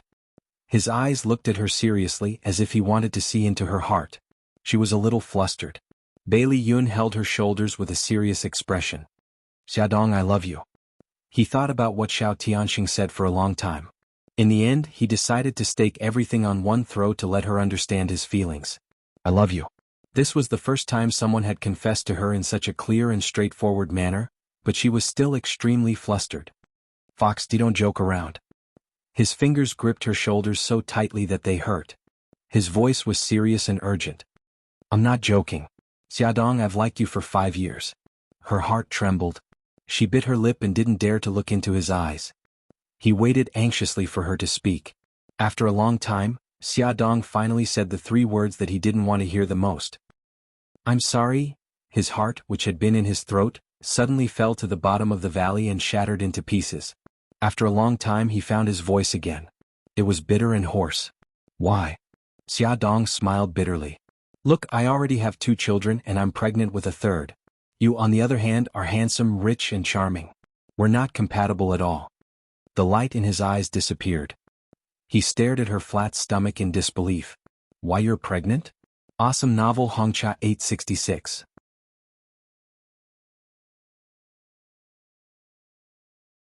Chapter 160. Xiaodong nodded and stroked her abdomen with her right hand. It's already been 3 months. He looked as if he had been struck by lightning. His face was pale and he let go of her stiffly. The child is Mika Kito's? Do you love him? Xiaodong did not know how to answer him. She wanted him to give up so she should answer him accordingly. However, she did not want to use Mika Kito as a shield anymore. Why aren't you answering me? He shouted agitatedly. Do you know how much courage I had to muster to confess to you? Are you not even willing to give me a reason? She looked up at him. The dim light cast a shadow on her face. My heart has been given to the 3 children. I don't have the energy to talk about feelings anymore. Fox, let's just be friends. She picked up the umbrella and wanted to leave. He suddenly grabbed her hand. You really can't do that? I'm sorry. Other than these 3 words, she did not know what else to say. Inch by inch, he let go of her hand and watched as she walked further and further away under the streetlights with the umbrella. The pitter-patter of rain had unknowingly become heavier, and it fell into the lake. The lotus lanterns were extinguished one by one, and in the end, there was only a single lantern left floating in the lake. Bailey Yun looked at her figure disappearing into the night. His mood was terrible. He had failed. Was he really going to give up on her? After walking a distance, the tears in Xiaodong's eyes finally fell. She was so silly. The fox liked her for 5 years, but she didn't realize it. Or rather, she knew it but she pretended not to know. It was all because she was greedy for his elegance and the warmth he gave her. A figure approached her. She was startled and raised her head abruptly. What she saw was Bailey Han's familiar face. He was holding a black umbrella and seemed to have blended in with the night. Why are you here? Bailey Han looked at her. His handsome face was unusually handsome under the dim light and his whole body was cold. I'm just taking a walk. One had to know that it would take an hour to drive from his house. He really knew how to walk around casually. The 2 of them were silent. Unknowingly, they had already reached the ground floor of her house. She mumbled, I'll go up first. His voice was cold. Aren't you going to invite me up? Out of politeness, she should indeed invite him up to have a seat. However, their current situation seemed to be very awkward. I'll send you up. Before she could say anything, he had already made the decision for her. He entered the elevator first and pressed the button to wait for her. The floor numbers jumped, and when the number reached 4, the elevator suddenly shook and stopped moving. The lights went out and the small space was plunged into darkness. The elevator was out of order. Xiaodong quickly took out her phone and used the weak light to illuminate the elevator. Bailey Han also took out his phone and called for help while reaching out to press the elevator alarm. Don't be afraid, the maintenance staff will be here soon. Bailey Han comforted her after ending the call. Xiaodong smiled bitterly. We're really unlucky. We've never encountered an elevator malfunction before. What a coincidence that the 2 of us encountered it together. Bailey Han suddenly hugged her and said in a low voice, You know, I'm very glad that I walked into the elevator with you just now. Her heart trembled. Why? He stroked her long hair and his actions were unbelievably gentle. How could I be at ease leaving you alone in here? It would be a lie to say that she was not touched. Her heart felt like it was stuffed with a ball of cotton. She even forgot to push him away and muttered, "You shouldn't be so good to me." He smiled bitterly. "I don't want it either. I know that you're someone else's woman, but I just can't control myself." Because he couldn't control his longing for her, he drove to her neighborhood and happened to see a scene that he shouldn't have seen. Xia Dong felt helpless. She realized that she had gotten herself into a lot of emotional debt. "Did I Yun confess to you?" There were so many lotus flower lights. He only needed to look at them from afar to understand Bailey Yun's intentions. She softly said, "Oh. Then how did you reply to him?" His hand involuntarily tightened around her shoulders. She laughed. "Didn't you say that I'm someone else's woman? Of course I could only reject him. Looks like you really love Mika Kito." Bailey Han's anger rose in an instant. The narrow space was filled with a cold aura. She gently pushed him away and pursed her lips. She didn't say anything else. The atmosphere suddenly became very tense. Just then someone knocked on the elevator door. "The people inside, don't worry. We'll get you out as soon as possible." There were clanking sounds outside the door. It was the maintenance staff using tools to pry open the elevator door. Soon the elevator opened a very small gap. The gap grew bigger and bigger. A head peeked in from above the elevator door. It was a man in his 40s. "Both of you, give me your hands. I'll pull you up." It was only then that Xia Dong realized that the elevator had stopped between the 4th and 5th floor. It was about 1.5 meters below the entrance of the staircase. If it were any other day, Xia Dong could easily climb up. But now she was pregnant. "Come up." Bailey Han understood her predicament. He squatted on the floor with his back facing her and pointed to his shoulder. She couldn't help but recall the time when they were on the deserted island. After she was bitten by a snake, he carried her on his back. He was already impatient. "What are you waiting for? It's not the first time." Xia Dong's face instantly darkened. What did he mean by "it's not the first time"? It sounded very easy to think of strange things, okay? She carefully climbed onto his shoulder. He stood up steadily and slowly. The maintenance staff outside the elevator reached out to grab her and pulled her out. The maintenance staff reached out again and pulled Bailey Han out. "Thank you so much." Xia Dong thanked the two maintenance staff gratefully. The maintenance staff exchanged a few pleasantries and continued to deal with the malfunction. Xia Dong and the others climbed the stairs upstairs. When the door opened, Xiao Bao, who was nestled on the sofa playing on the computer, didn't even raise his head. He said lazily, "Mom, why were you gone for so long?" "I'm back now, aren't I?" Xiao Bao stopped playing. "Uncle Bailey is here. Hurry up and say hi to Uncle." Xia Dong took out a pair of clean slippers and placed them beside Bailey Han's feet. Xiao Bao quickly raised his head. His dark eyes stared intently at Bailey Han. His tone was a little harsh. "Bailey Han, what are you doing here?" "Xiao Bao, don't be so rude." Xia Dong reprimanded him sternly. Xiao Bao rarely got yelled at so harshly by her. He felt very wronged and glared fiercely at Bailey Han, who had just entered the room. "I hate you." He quickly jumped off the sofa, hugged his laptop and ran back to his room. Bailey Han didn't look too good. Xia Dong was full of guilt. "I'm sorry. Xiao Bao is too willful. I didn't teach him well." His thin lips moved. "It's okay." She quickly asked him to sit down. "What do you like to drink?" "Tea." He looked around the living room. Although he had been here a few times, he had never really looked at it seriously. It was a very warm and cozy place that made people feel relaxed and comfortable. He leaned against the soft sofa and watched as she picked up the tea set. Her movements were elegant as she heated the teacups and poured the tea leaves. The tea leaves slowly sank and the tea leaves unfolded. The water vapor mixed with the fragrance of the tea rose like clouds. Her expression was calm as she poured, and ordered the tea. The tea slowly flowed into a small transparent glass teacup. "You know the art of tea." Every time he got close to her, she would give him a new surprise. "I have a lot of time now. I'm interested, so I learned a little. Sorry for making a fool of myself." He picked up the teacup and smelled the fragrance of the tea leaves. "No, it's very good." He wasn't lying. Her skillful postures were even more standard and elegant than those rich miss who came from wealthy families and had learned the art of tea. She chuckled. He put down the teacup and looked at her. "Are you still feeling unwell now that your drug addiction is acting up every day?" "I'm already much better. The antidote you brought is very effective. I haven't thanked you properly yet." He smiled. "You already owe me a lot of thanks. It doesn't matter if you owe me one less time." She raised her eyebrows. "Are you blaming me for not repaying you?" He crossed his arms and looked at her provocatively. You're the one who said it. I've never said it before. Xiaodong's mouth twitched. He had indeed never said it before. He had only asked her directly how she was going to repay him. Mom, Xiaobao suddenly ran into the living room in a panic. Gigai has a fever. Xiaodong stood up from the sofa. The back of her hand accidentally hit the teacup and the hot tea spilled all over the table. It also scalded the back of her hand. She didn't take it to heart at all. She said, "Excuse me," and rushed to her daughter's room. Bailey Han frowned. His eyes were filled with worry as he chased after her. Xiao Guai was lying on the bed with her eyes tightly shut. Her delicate eyebrows were knitted together and her little face was filled with pain. Xiaodong quickly checked her temperature on her forehead. It was frighteningly hot.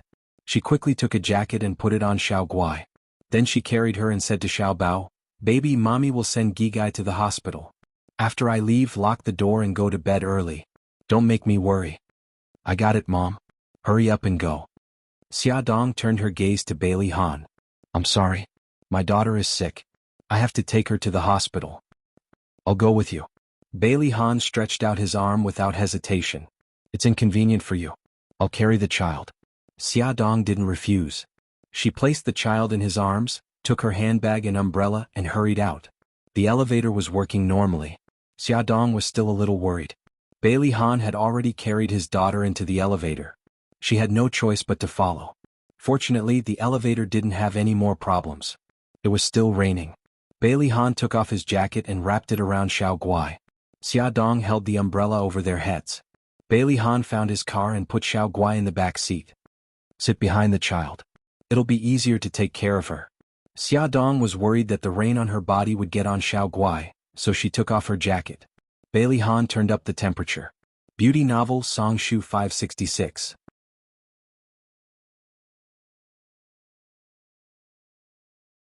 Chapter 161. Xiao Guai was sent to the emergency room. Xiaodong sat in the corridor of the hospital and waited anxiously. Xiao Guai had been fine before she went out to meet Bailey Yun. Why did she suddenly have a fever? A fever meant that there was a possibility of infection. Severe anemia was more difficult to control after an infection, and it could be accompanied by complications such as sepsis. Xiaodong couldn't control her mind and kept coming up with scary thoughts. She stared at the door of the emergency room, and her teeth clenched slightly because of her trembling. Bailey Han sat beside her and clearly felt her fear. He couldn't help but reach out and hold her cold right hand. He whispered, "Don't worry, Xiao Guai will be fine." He didn't understand why she was so scared when it was just a common fever and a cold. His strength seemed to be transmitted to her through his palm, making her feel that she wasn't alone and that there was someone with her to get through this difficult time. Her emotions gradually stabilized. Bailey Han felt that Xiaodong had stopped trembling. He wanted to retract his hand but he couldn't bear to. Unexpectedly, she suddenly pulled her right hand out and said softly, "Bailey Han, thank you. It's late now, you should go back first." An inexplicable anger surged in his heart. "Do you think I can leave at this time? So what if she relied on him a little?" Xiaodong bit her lip and didn't say anything else.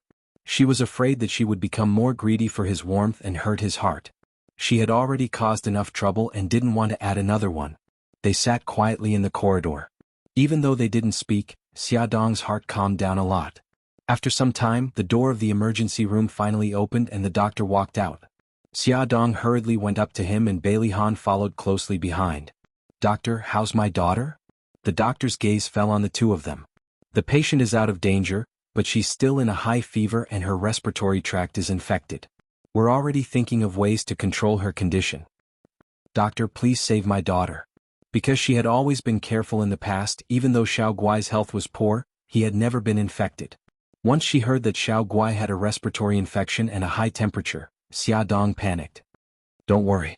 Your daughter's current situation is already considered relatively good among the similar diseases. Trust us, there will be a way to control her infection." "Thank you, doctor, thank you." Xiao Guai was sent to the isolation ward. After Xiaodong and Bailey Han disinfected themselves, they put on isolation suits, masks and gloves before they were allowed to enter the ward. Her face was pale. She was lying in a pile of instruments, and there was a thin tube in her nose. Xiaodong felt distressed when she saw it. She blamed herself. If she hadn't gone downstairs to see Bailey Yun, if she had stayed by her daughter's side, her daughter might not have had a fever. Bailey Han patted her shoulder. When they came out of the isolation ward, Bailey Han's expression was grave. What illness does Xiao Guai have? From the conversation between the doctor and Xia Dong, he had already guessed that Xiao Guai's illness was not simple. It's just ordinary anemia. Xia Dong didn't dare to tell him the truth for fear of arousing his suspicion. He naturally didn't believe it. Although he wasn't a doctor, he knew that ordinary anemia couldn't have such serious symptoms. Her refusal to tell him the truth made him very angry. But she didn't have time to care. Looking at her watch, it was already past 10 o'clock. She said, "I'm going to make a call." She took out her phone and walked to the end of the corridor to call Lu Xing. She told him about Xiao Guai's illness and that she would be at the hospital to accompany Xiao Guai. She also asked him and Suzaku not to worry and asked him to come to her house to take care of Xiao Bao. When she came back after the call, Bailey Han was nowhere to be seen. She thought that he had already gone back, but she didn't expect him to come back a few minutes later. He said lightly, "I've already asked the nurse miss to arrange for someone to take care of you. You can go home and rest tonight." "Thank you, but I'm worried. I'll stay too." He grabbed her wrist and his handsome face was cold. "Have you forgotten that you're pregnant? If something happens to you, who will take care of Xiao Guai?" She was stunned and couldn't refute him. "You have nothing to say? Very well, I'll take you home now." He grabbed her wrist and dragged her forward. She quickly grabbed onto the bench. "Wait a minute, I want to see Xiao Guai again." He let go of her hand. She stood in front of the window of the isolation ward and looked at her daughter who was still unconscious through the glass. She prayed silently in her heart that her daughter would be able to get through the night safely, that her body temperature would drop quickly, and that her respiratory infection would be controlled quickly. "Okay, let's go." She was afraid that the more she looked at her daughter, the more reluctant she would be to leave. She steeled her heart and turned to leave. It was already 11 o'clock when they arrived downstairs. Bailey Han insisted on taking her upstairs. Standing at the door, she took out the key to open the door. Just as she put the key in, the door was opened by someone from inside. Lu Xing stood in front of them expressionlessly. His eyes were cold and murderous through his thick lenses and sharp as a knife as he glanced at Bailey Han. His whole body was emitting a signal. "How dare you steal boss's woman? You don't want to live anymore." Bailey Han completely ignored him and said goodbye to Xia Dong calmly. "Be careful on the road." Xia Dong watched Bailey Han enter the elevator and glared at Lu Xing. "Lu Xing, do you have to be so obvious?" "Am I?" Lu Xing's tone was indifferent. "I think my expression is very normal." "Your expression is very normal because you've always been expressionless. But your eyes are about to freeze." Xia Dong was speechless. "Do you hate Bailey Han that much?" Lu Xing said indifferently, "If I liked him, things would be serious." "Lu Xing, so you also know how to joke. Be careful that no girl likes you when you're always so cold." Lu Xing's mouth twitched. "No, I'm very popular in Japan." A flock of crows flew over Xia Dong's head. Sure enough, she shouldn't have had too high expectations for Lu Xing's humor. Xia Dong scratched her head. "You can sleep on the sofa tonight. You don't mind, right?" "Yes, sure." Xia Dong ran into the room, took a clean blanket and pillow and laid them on the sofa. It seemed that she had to prepare a simple single bed in case of emergencies.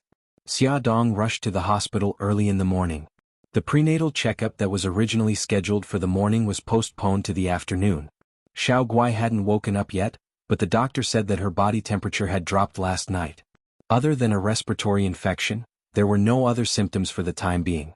Xia Dong was so excited that she kept thanking the doctor. After more than half an hour, Yi Siki also arrived at the hospital with a thermos of chicken soup in her hand. "Why did you make chicken soup?" "Xiao Guai hasn't woken up yet. She can't eat it now."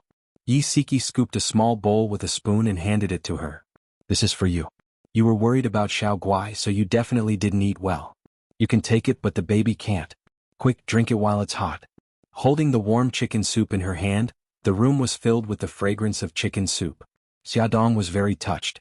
After drinking the soup, Xia Dong said, "Yesterday it was Bailey Han who sent Xiao Guai and I to the hospital. I'm a little worried that he will find out about Xiao Guai's illness. Why don't you just tell him the truth?" Seeing them so conflicted, Yi Siki felt tired for them. "How can I do that? If the old madam finds out, she'll eat me up."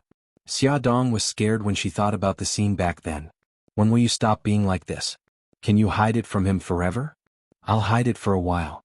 When the baby is born and Xiao Guai's illness is cured, I'll leave City A." By then the truth won't matter anymore. Xiaodong leaned back in her chair and chuckled softly. I realize that I'm like a frightened bird now. As long as there's even the slightest movement, I'm worried that the truth will be revealed. Yi Siki hit the nail on the head. But Bailey Han's feelings for you seem to be getting deeper and deeper. What do you plan to do about it? She laughed. What do you think I'm best at? Yi Siki rolled his eyes. Running away. Whenever she encountered relationship problems, Xiaodong would run away. Yi Siki was really speechless with her. Just as they said this, Xiaodong's cell phone rang. It was Bailey Han. How is Xiaoguai now? She's much better. Thank you for your concern. I'll visit her after work tonight. Okay, sorry to trouble you. Every sentence was very polite, as if she was chatting with a stranger. Bailey Han frowned. You take care of yourself too. Okay, I know. After the call ended, Yi Siki looked helpless. He was right. Bailey Han was getting more and more attentive to Xia. It was a pity that Xia wasn't willing to give him any response. Yi Siki sat for a while longer. Xiaodong urged her to go home, saying that her daughter was also home alone. Xiaodong walked Yi Siki to the elevator. When the elevator doors opened, she bumped into someone she didn't want to see, Xia Jinxing. Xia Jinxing also saw her. The moment the elevator doors closed, he pressed the button and walked out. Xiaodong looked at him coldly. After not seeing him for a few months, he looked even older. He must have been exhausted because of Su Xingqian's matter. Xia, why are you here? Are you sick? Or are the children sick? Xia Jinxing asked with concern. Xiaodong said indifferently, Why are you concerned about me instead of your precious daughter? Xia Jinxing's expression froze and he squeezed out an ugly smile. Xia, you're also my daughter. Xingqian is now staying in this hospital. I only found out later that Xingqian had done a lot of things to hurt you. Xia, I apologize on her behalf. Xiaodong wanted to laugh. There were so many hospitals in a city, but they just had to stay in one. How much is a caddy for your apology? Too cheap. I don't care. If there's nothing else, I'll take my leave. She turned to leave. Xia, he wanted to hold her back, but when his fingers touched her wrist, he was mercilessly flung away. Add Songshu 566.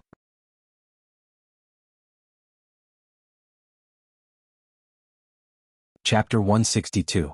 Xia Jinxing watched as she walked further and further away. In the end, he couldn't help but secretly follow her. In the end, he found that she had stopped in front of the isolation ward. He didn't dare to approach her and could only watch from afar. When she changed into the isolation gown and entered the ward, he acted like a thief and leaned against the wall. He saw his cute little granddaughter lying on the hospital bed, her face pale and weak to the point that it made his heart ache. His phone suddenly rang. Xia Jinxing hurriedly covered his phone and quickly ran away. He lowered his voice. Honey. Xia Jinxing, where are you now? Why haven't you come down after so long? Su Morong's unhappy voice came from the phone. I just asked you to come down and get something. You're not happy, are you? Honey, you misunderstood. There were too many people in the elevator, so I waited for a few more minutes. Xia Jinxing quickly ran to the elevator. When he reached this floor, he quickly pressed the button. Hurry up and come down. Su Morong didn't wait for his reply and impatiently hung up the phone. Xia Jinxing ran all the way out of the hospital. In the parking lot outside the hospital, a luxury car was parked. Seeing him appear, the car window slowly rolled down. Su Morong handed a bag of clothes out of the window. She frowned and complained, This is Xingqian's change of underwear. Give it to the nurse. You knew that I had to go to the company for a meeting, so why didn't you hurry up? Xia Jinxing took the bag and smiled. Okay, I got it. Honey, hurry up and go. Su Xingqian stayed in the VIP ward on the 12th floor. Ever since her face was disfigured, her temper became more and more irritable. She was like a firecracker. As long as someone said something she didn't like, she would fly into a rage. Because of this, Xia Jinxing had to be careful. He even helped to say a lot of good things to the doctors and nurses. Although her temper was irritable in front of Su Morong, she was as obedient as before. So every time Su Morong heard Xia Jinxing say that Su Xingqian's temper became worse, she didn't take it seriously. This only increased Su Xingqian's temper. When Xia Jinxing returned to the ward, Su Xingqian was throwing a tantrum again. The things on the bedside table were scattered all over the floor. The cause was that Su Xingqian's hair was accidentally hooked by the nurse when she wiped her body. Su Xingqian had her first plastic surgery and her face was wrapped in gauze. She leaned against the bed and pointed at the nurse's nose and scolded her. The nurse's nurse is sorry, but she didn't let her. Xia Jinxing couldn't stand it anymore. He put the bag aside and said, Xingqian, she didn't do it on purpose. Don't blame her anymore. She didn't do it? Then she did it on purpose to kill me? Xia Jinxing's suit look. Teet, so what if I? Xingqian of her testes, Subi's not be laughed. Xia Jinxing immediately shut his mouth. He knew that if he continued to argue, Su Xingqian's mood would only get worse. He waved his hand and called the nurse outside the door. Lowering his voice, he said, Little Wang, Xingqian's current condition is not good. She often says some unpleasant things. Don't take it to heart. Little Wang had taken care of many patients before and had seen many with bad tempers. However, it was her first time seeing someone like Su Xingqian. She felt wronged. Mr. Xia, I can't do this job. You should hire someone else. Little Wang, please be understanding. Xia Jinxing said some nice words, but Little Wang didn't want to take it anymore. How about this, Little Wang? I'll give you double your salary. You can hold on a little longer, okay? Little Wang hesitated. The Su family was already giving her a high nursing fee. If she were to double it, the amount would be considerable. However, with Su Xingqian's temper, after hesitating for a while, she finally nodded her head. Xia Jinxing breathed a sigh of relief. In this month, Su Xingqian had already angered 2 nurses. If Little Wang also quit, he really didn't know where to find such an experienced and good-tempered nurse. After comforting the nurse, Xia Jinxing returned to the ward. Xingqian, you rest for a while. I'm going out to do something. Didn't you just come downstairs? Su Xingqian had been lying on the bed for a long time. Whenever she saw someone else walking around freely, her heart would burn with anger. I just came downstairs to get your clothes. I'm going out to buy some fruits for you. Okay then. Come back quickly. Xia Jinxing didn't take the elevator directly to the ground floor. Instead, he stopped on the 7th floor. This was where he met Xia Dong. He wanted to take a few more glances at Xiao Guai. On Xia Dong's side, the situation was a bit complicated. She didn't expect her aunt and uncle to suddenly visit the children at her home. Lu Xing didn't know the situation and directly told them that Xiao Guai was hospitalized. The 2 elders rushed to the hospital. When they saw Xiao Guai in the isolation ward, they immediately thought that Xiao Guai was seriously ill. They didn't believe Xia Dong's words and directly ran to the doctor's office to ask about Xiao Guai's condition. Xia Yun kept wiping her tears. How did this happen? How did Xiao Guai get this kind of illness? Xia Dong comforted, Aunt, don't be sad. Xiao Guai's illness can still be treated. She will definitely get better. Xia Yun's expression suddenly became fierce. Bah. She slapped her on the arm. Xia Dong, you're so capable now, aren't you? Bah. How dare you hide such a big thing from me? If I didn't find out now, how long were you going to hide it from me? Aunt. Xia Dong hugged her arm. Just like when she was young, she softly begged for mercy. Aunt, don't be angry. I just didn't want you and Uncle to worry. It's all my fault. Scold me all you want, but please don't be angry. If you hurt your body, Uncle and I will be heartbroken. You're so glib. Xia Yun angrily poked her forehead with her finger and sighed. I heard from the doctor that Xiao Guai has to undergo an umbilical cord blood transplant. What should we do? Xia Dong leaned over and whispered something in her ear. Xia Yun's expression became even worse. She stared at her in disbelief. You're pregnant? The child is Bailey Han's? Yes. Xia Dong nodded. So Aunt, don't worry too much. After the baby is born, the doctor can operate on Xiao Guai. How could Xia Yun not be worried? Xiao Guai's matter had been resolved, but Xia Dong had suddenly been promoted from a mother of 2 to a mother of 3. Moreover, she didn't have a husband. What would others think of her? She held Xia Dong's hand tightly. Xia, let's hurry up and find a man to marry. How about Mika Kito? I think he treats you very well. He's been taking care of you all these years in Japan. He knows you very well.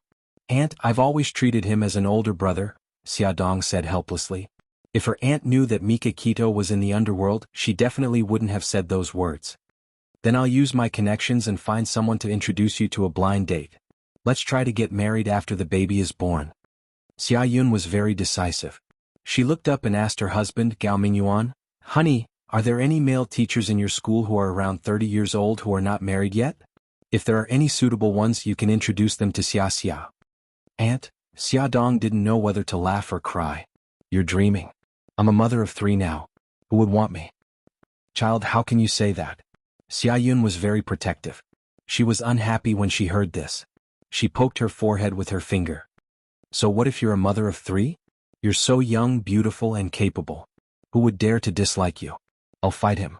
Xia Dong quickly hugged her arm. And let's not rush.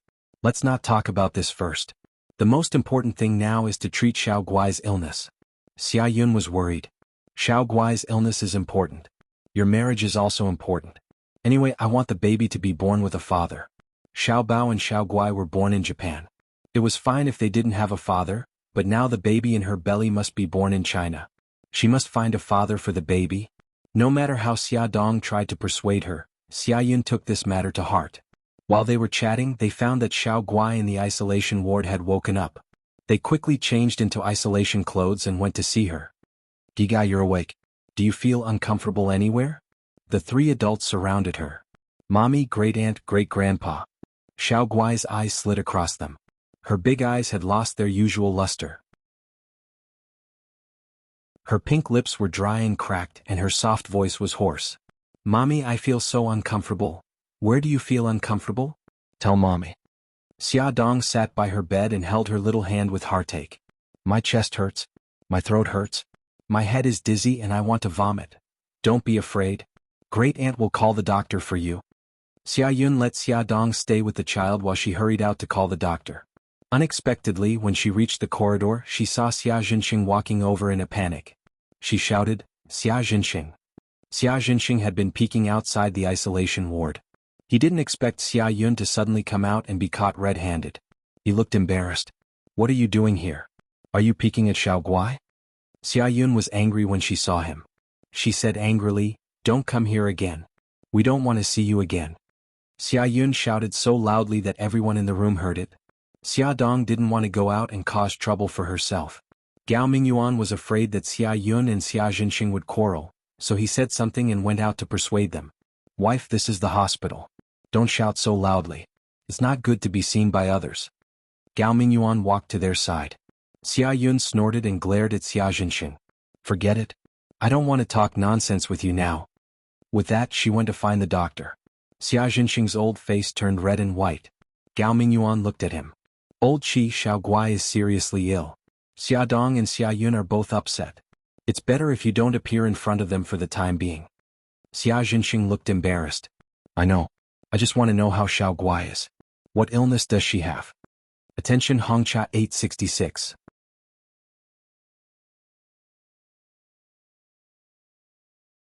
Chapter 163. Aplastic anemia. Gao Mingyuan patted him on the shoulder. I know you're not doing well either. I advise you to stay away from us. If the Su family finds out, they won't let you off easily. I understand. Xia Jinxing was embarrassed by his words. Xingchen is also staying in this hospital. I'll go up first. Gao Mingyuan couldn't help but sigh as he watched Xia Jinxing's fleeing figure. He still remembered how Xia Ling and Xia Dong had suffered when Xia Jinxing abandoned them. He also knew that Xia Jinxing had secretly helped Xia Ling's small restaurant, but Su Murong soon came looking for them. The next day, a group of hooligans came and smashed Xia Ling's restaurant. He didn't need to guess to know that it was Su Murong's doing. Doctor, please take a look. How is the child now? After a detailed examination, the doctor said, the patient's temperature is normal, and the respiratory infection is under control. There are no other symptoms of infection. Her condition is relatively good. But the child is uncomfortable. Chest pain, throat pain, dizziness, nausea. Her upper respiratory infection is acute pharyngitis and laryngitis. Chest pain and throat pain are normal reactions. Dizziness and nausea are also symptoms of aplastic anemia. The doctor explained in detail and said, I'll prescribe some medicine for her to relieve her current symptoms. Thank you, doctor. After the doctor left, Xiao Guai lay weakly and pitifully, looking at Xia Dong with teary eyes. Mommy, it's all my fault. Gigai, what's wrong? Xia Dong stroked her hair. I really want to eat ice cream, but Mommy and brother won't let me eat it. Mommy wasn't home last night, so I ate ice cream without telling brother. It was because Xiao Guai ate ice cream that she got a fever. Xia Dong hugged her, her heart full of guilt. If she had been at home with the child, this wouldn't have happened. Big drops of tears rolled down from Xiao Guai's eyes. She sobbed, Mommy, it's all my fault. It's okay. Gigai, don't cry, Xia Dong coaxed her gently. Gigai will get better soon, but you can't eat ice cream anymore. Okay, I won't eat it anymore. Xiao Guai nodded sensibly. After lunch, Xia Dong went to the People's Hospital for a checkup. Xia Yun went home to make soup for Xiao Guai while Gao Mingyuan stayed at the hospital to take care of her. After the prenatal checkup, Lin Shihao said that both the fetus and the mother were healthy. Xia Dong hesitated for a moment and asked, "Shihao, I want to know if the medicine has any effect on the child. When will it be tested?" From the 16th to the 20th week of pregnancy, you can perform an examination for abnormalities. Through the Tang screening, you can screen the development of the fetus's neural tube. At around the 24th week, you can perform a three-dimensional ultrasound to observe whether the general structure of the limbs and organs is deformed. Xia Dong took note of the time seriously. Lin Shihao said, "How is Xiao Guai now?" Xia Dong repeated what the doctor said. Lin Shihao comforted her. "She'll be fine after the infection is controlled. Don't worry too much." "Okay, I'm fine. Go on with your work. I won't disturb you anymore." Xia Dong smiled. Someone knocked on the office door. Lin Shihao said, "Come in." Bai Meiwei walked in with a cup of coffee. She placed the coffee on Lin Shihao's desk and said with a smile, "I bought coffee just now and I bought a cup for you too. I know you like black coffee without sugar." Lin Shihao smiled. "Thank you." Xia Dong recognized Bai Meiwei. She was the woman who sat in Lin Shihao's car that day. "Okay, senior, I won't disturb you anymore." Bai Meiwei's gaze fell on Xia Dong. She nodded politely and walked out of the office. "I should get going too. Shihao, sorry to trouble you." "You don't have to be so polite." Lin Shihao walked her to the door of the office. Bailey Han got off work early and drove to the hospital to visit Xiao Guai. Yisiki was also there. Xia Dong was feeding Xiao Guai food. Through the glass, he saw her patiently feeding Xiao Guai a spoonful of soup. Then she used a tissue to wipe away the soup stains on her lips. Yisiki walked up to him. "Bailey Han, I want to talk to you." They were sitting in the corridor. The door to the isolation ward was closed, so their voices couldn't be heard. Yisiki looked up at the glass window. Xia Dong was focused on feeding Xiao Guai and didn't notice them. She lowered her voice and said, "Do you really like Xia Dong?" She thought he wouldn't answer, but to her surprise, he answered with a serious yes. Yisiki smiled. "Will you despise her because she's an unwed mother?" He frowned. "No. He was an unwed father himself, wasn't he? And I'm saying if Xia likes you too, will you marry her?" Bailey Han's gaze was deep and penetrating. "Miss Yi, what are you trying to say?" Yisiki smiled. "Don't get so agitated. I just want Xia to be happy." Bailey Han's gaze froze. He said calmly, "She has Mikakito now. They're already engaged." Yisiki retorted sharply, "You and Su Yunqian were also engaged. Are you two together now?" Bailey Han's face darkened. "She's pregnant with Mikakito's child." Yisiki sneered. "So you keep saying that you won't despise her child, but in the end you're still despising the baby in her belly. Forget it. Forget what I said." She got up and was about to leave when Bailey Han's calm voice came from behind. "What I really mind is that she loves Mikakito. If it wasn't love, why would she be pregnant with his child?" Yisiki's back was facing him, and her lips curved into a satisfied smile. She turned around and looked at him quietly. "What if I say that she doesn't love Mikakito? Would you be willing to marry her?" He didn't answer, but she could see his answer from his resolute gaze. She smiled and sat back down beside him. She said softly, "Bailey Han, I'm only going to tell you this once. Listen carefully. Xia and Mikakito are only pretending to be engaged. The child in Xia's belly isn't Mikakito's. She's not a fickle woman. As for whose child it is, don't tell me you still don't know?" Bailey Han felt a gush of hot air rush to his head. He was completely stunned. The thoughts that popped into his head were driving him crazy. His heart was pounding like a war drum. He almost wanted to rush in and interrogate that little woman who was full of lies. His deep eyes were filled with coldness as he stared fixedly at the glass window. His gaze was like an icicle piercing into Xia Dong's body. She actually had a fake engagement with Mikakito. The child in her belly was really his, but she lied and said that it was Mikakito's. Damn it, how could he fall for such a liar? But he deserved to die for liking her. Bailey Han clenched his fists. He wanted to beat himself up. Yisiki smirked. "You should keep these things to yourself. If you interrogate Xia, she will never admit it. Also, don't rat me out. Otherwise, I won't help you anymore." His voice was filled with suppressed anger. "What else do you know? Whose children are Xiao Guai and Xiao Bao?" Yisiki shrugged. I won't say another word about them. If you're interested you can check it out yourself. She muttered in her heart, Xia, don't blame me. I'm just thinking about your lifelong happiness. Isiki continued, don't blame me for not reminding you. Mikakito will be back in a month at most. When that time comes, it will be much harder for you to pursue Xia. So you'd better take action now. He frowned. Okay, I'm going back now. You can keep her company. Isiki bid farewell to Xia Dong and Xiao Guai and left the hospital. Bailey Han changed into his isolation suit. Xiao Guai had already finished eating and was lying quietly in bed, listening to Xia Dong tell her a story. Seeing him, Xiao Guai was very happy. Her beautiful eyes curved into cute crescents as she said softly, Uncle Bailey, I'm so happy to see you. Bailey Han's eyes were full of smiles as he said gently, why? Xiao Guai giggled. Because you're as handsome as Uncle Shen. Gigai, you're such a love-struck fool. Xia Dong pinched her little nose in annoyance. It was just a childish remark, but Bailey Han took it seriously. He sat on the chair beside her bed and expressed his opinion seriously. I'm more handsome than your Uncle Shen, right Xia Dong? There was a mischievous look in his eyes as he waited for her answer. Xia Dong was speechless. You're both very handsome. Are you happy now? She had never seen such a narcissistic person.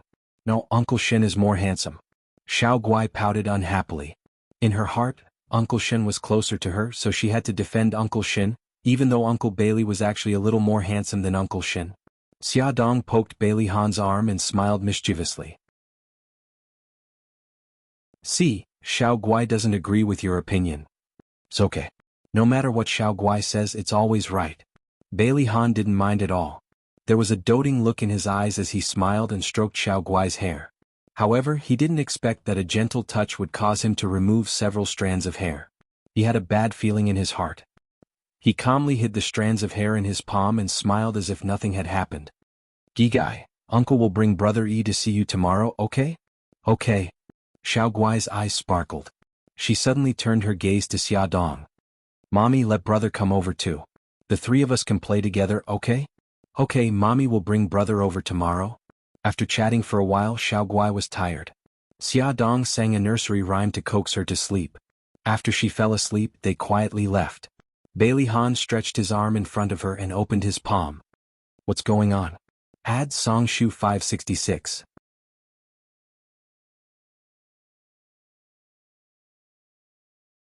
Chapter 164. Xia Dong looked at the hair in his hand and her heart tightened. She said bitterly, she's anemic and doesn't have enough blood, so her hair loss is more serious. Even if she's anemic, her hair loss shouldn't be this serious. He held the hair in his hand and looked at her deeply. Xia Dong, don't lie to me anymore. What illness does Xiao Guai have? Xia Dong gritted her teeth. Anemic. Bailey Han's face darkened. It's okay if you don't want to tell me. I can ask the doctor. You're not the patient's family. You have no right to get the patient's condition from the doctor.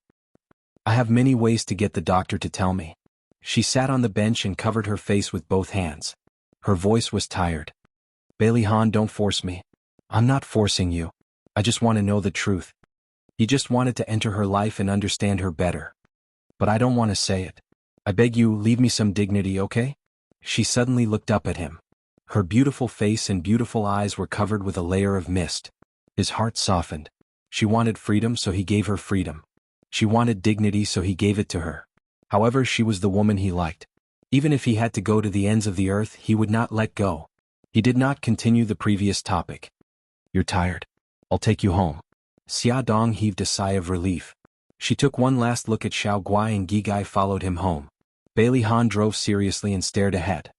He said lightly, Ayun has decided to go to America. Xia Dong was shocked. America? What? He said he's going to America to start a business. After Bailey Yun's last confession failed, he went to Charm Club and got drunk. He slept at home for a day and then suddenly announced to his family that he was going to America to start a business. Only Bailey Han knew the real reason. He had been rejected by Xia Dong, so he hid abroad to recuperate. As for starting a business, Bailey Han had reservations. Xia Dong fell silent. She guessed that Bailey Yun went abroad because she rejected him. After Bailey Han sent Xia Dong home, he sat for a while before leaving. When Xia Dong walked him to the door, he suddenly said, I want to touch your belly. Let me feel the baby, he said seriously. Xia Dong blushed. She grabbed his outstretched hand and placed it on her abdomen. She said softly, "It's only 3 months. I can't feel the fetal movement." Her abdomen was slightly protruding. When he placed his hand on it, there was a strange feeling. His expression was calm, but his heart was in turmoil. He couldn't help but be excited. That was his child. Even though the child hadn't moved yet, he had a feeling that it was his flesh and blood. He suddenly pulled her into his arms and said hoarsely, "Take good care of the baby." She was at a loss. "Yes, I will." "Okay, I'm leaving." He stroked her hair gently and looked at her abdomen with a tender gaze. His warm gaze made Xiaodong feel uneasy. Could it be that he had found out something? No, that's impossible. If he knew that the baby was his, he wouldn't be so calm. Yes, that's right. It was already past 10 o'clock. Xiaodong was still hesitating whether she should call Bailey Yun to ask about the situation. However, she had just rejected him. If she contacted him now, it would be like rubbing salt on his wound. Bailey Han's words before he left suddenly appeared in her mind. His flight is tomorrow at 4 o'clock in the afternoon. He might not be back for a few years. After this parting, they would not see each other for a few years, and she had always treated Bailey Yun as a very important friend. Xiaodong hesitated for a while, but in the end she still dialed his number. The call went through, but the person on the other end was silent. She said embarrassedly, "Fox, it's me. I heard that you're going to America."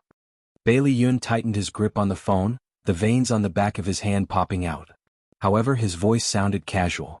"Yes, my flight is tomorrow at 4 o'clock in the afternoon." She bit her lip, not knowing what to say. It was as if she was worried that she would hurt him. In the end he spoke first. "Xia, if I were as capable and powerful as Mikakito, would you be with me?" Xiaodong was silent for a long time. "Fox, I treat you as a good brother." "I understand." He chuckled softly. She couldn't see the broken light in his eyes. "Will you come to send me off tomorrow?" "I'm sorry, Xiaoguai is sick. I have to take care of her at the hospital." "Fox, I wish you a safe journey." Xiaodong used all her strength to say this. Her heart felt as if it was being grabbed by a large hand, painful and suffocating. Since she didn't love him, she shouldn't give him any more hope.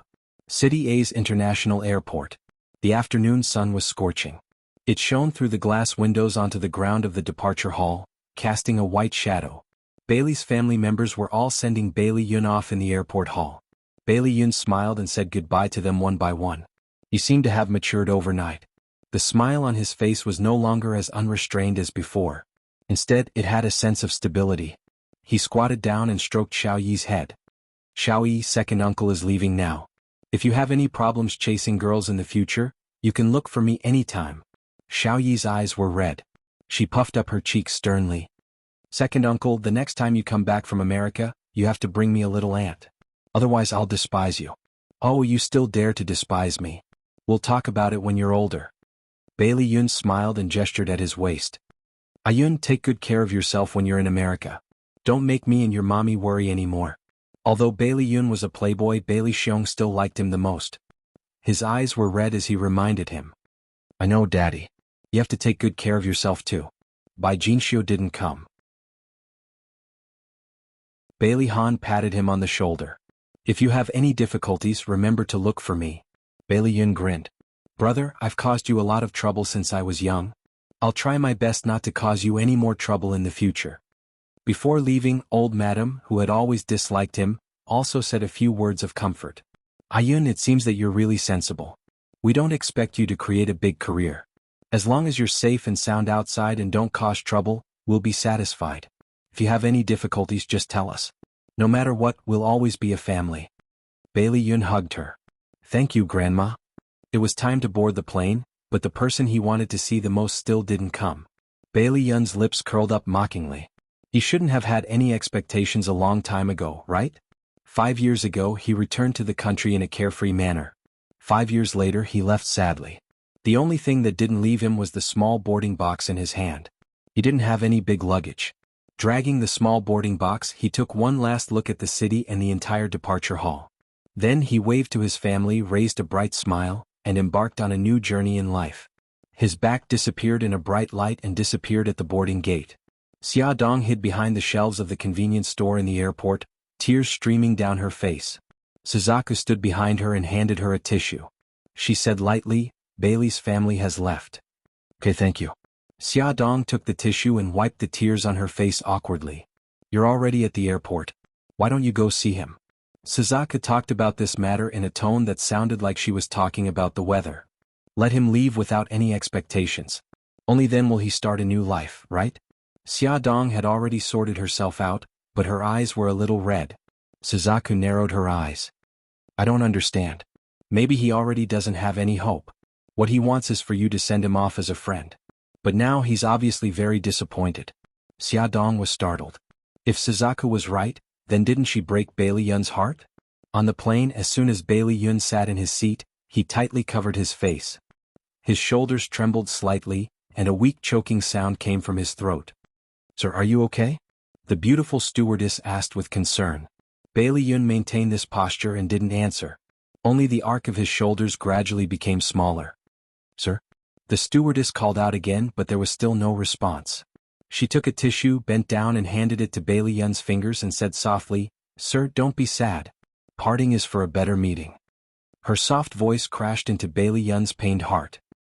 He slowly took the tissue from her hand and said with a hoarse voice, Thank you. You're welcome. The stewardess smiled sweetly and walked to the next passenger. When he raised his head, he only saw a pretty figure. When they got off the plane, a stewardess stood at the exit of the cabin and politely bowed to every passenger. Sir, please take care. Thank you for taking this flight. Bailey Yun, who had already stepped out, retracted his foot, took off his sunglasses and carefully sized up the stewardess. She was very cute, with a round apple face, big watery eyes and a kind smile. Sir, is there anything else? Bailey Yun raised his eyebrows. He recognized her voice. It was the stewardess who comforted him on the plane.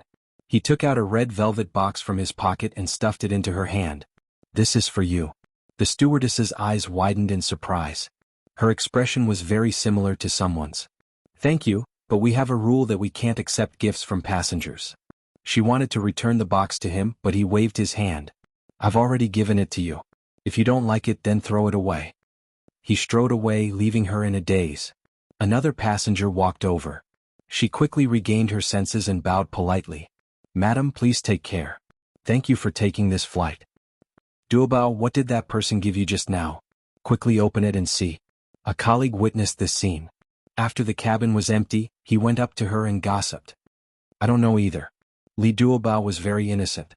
She didn't understand why that stranger forced something on her. Open it and see. Her colleague Su Qing snatched the box from her hand and opened it. He was stunned. What a beautiful bracelet. This is Cartier's rose gold bracelet. From the looks of it, it should be specially custom-made. Are there words behind it? Summer star. What does it mean? Li Duobao's delicate nose wrinkled. She suddenly thought of something. Maybe it's the name of his beloved. Loved one? Li Duobao nodded heavily. I remember now.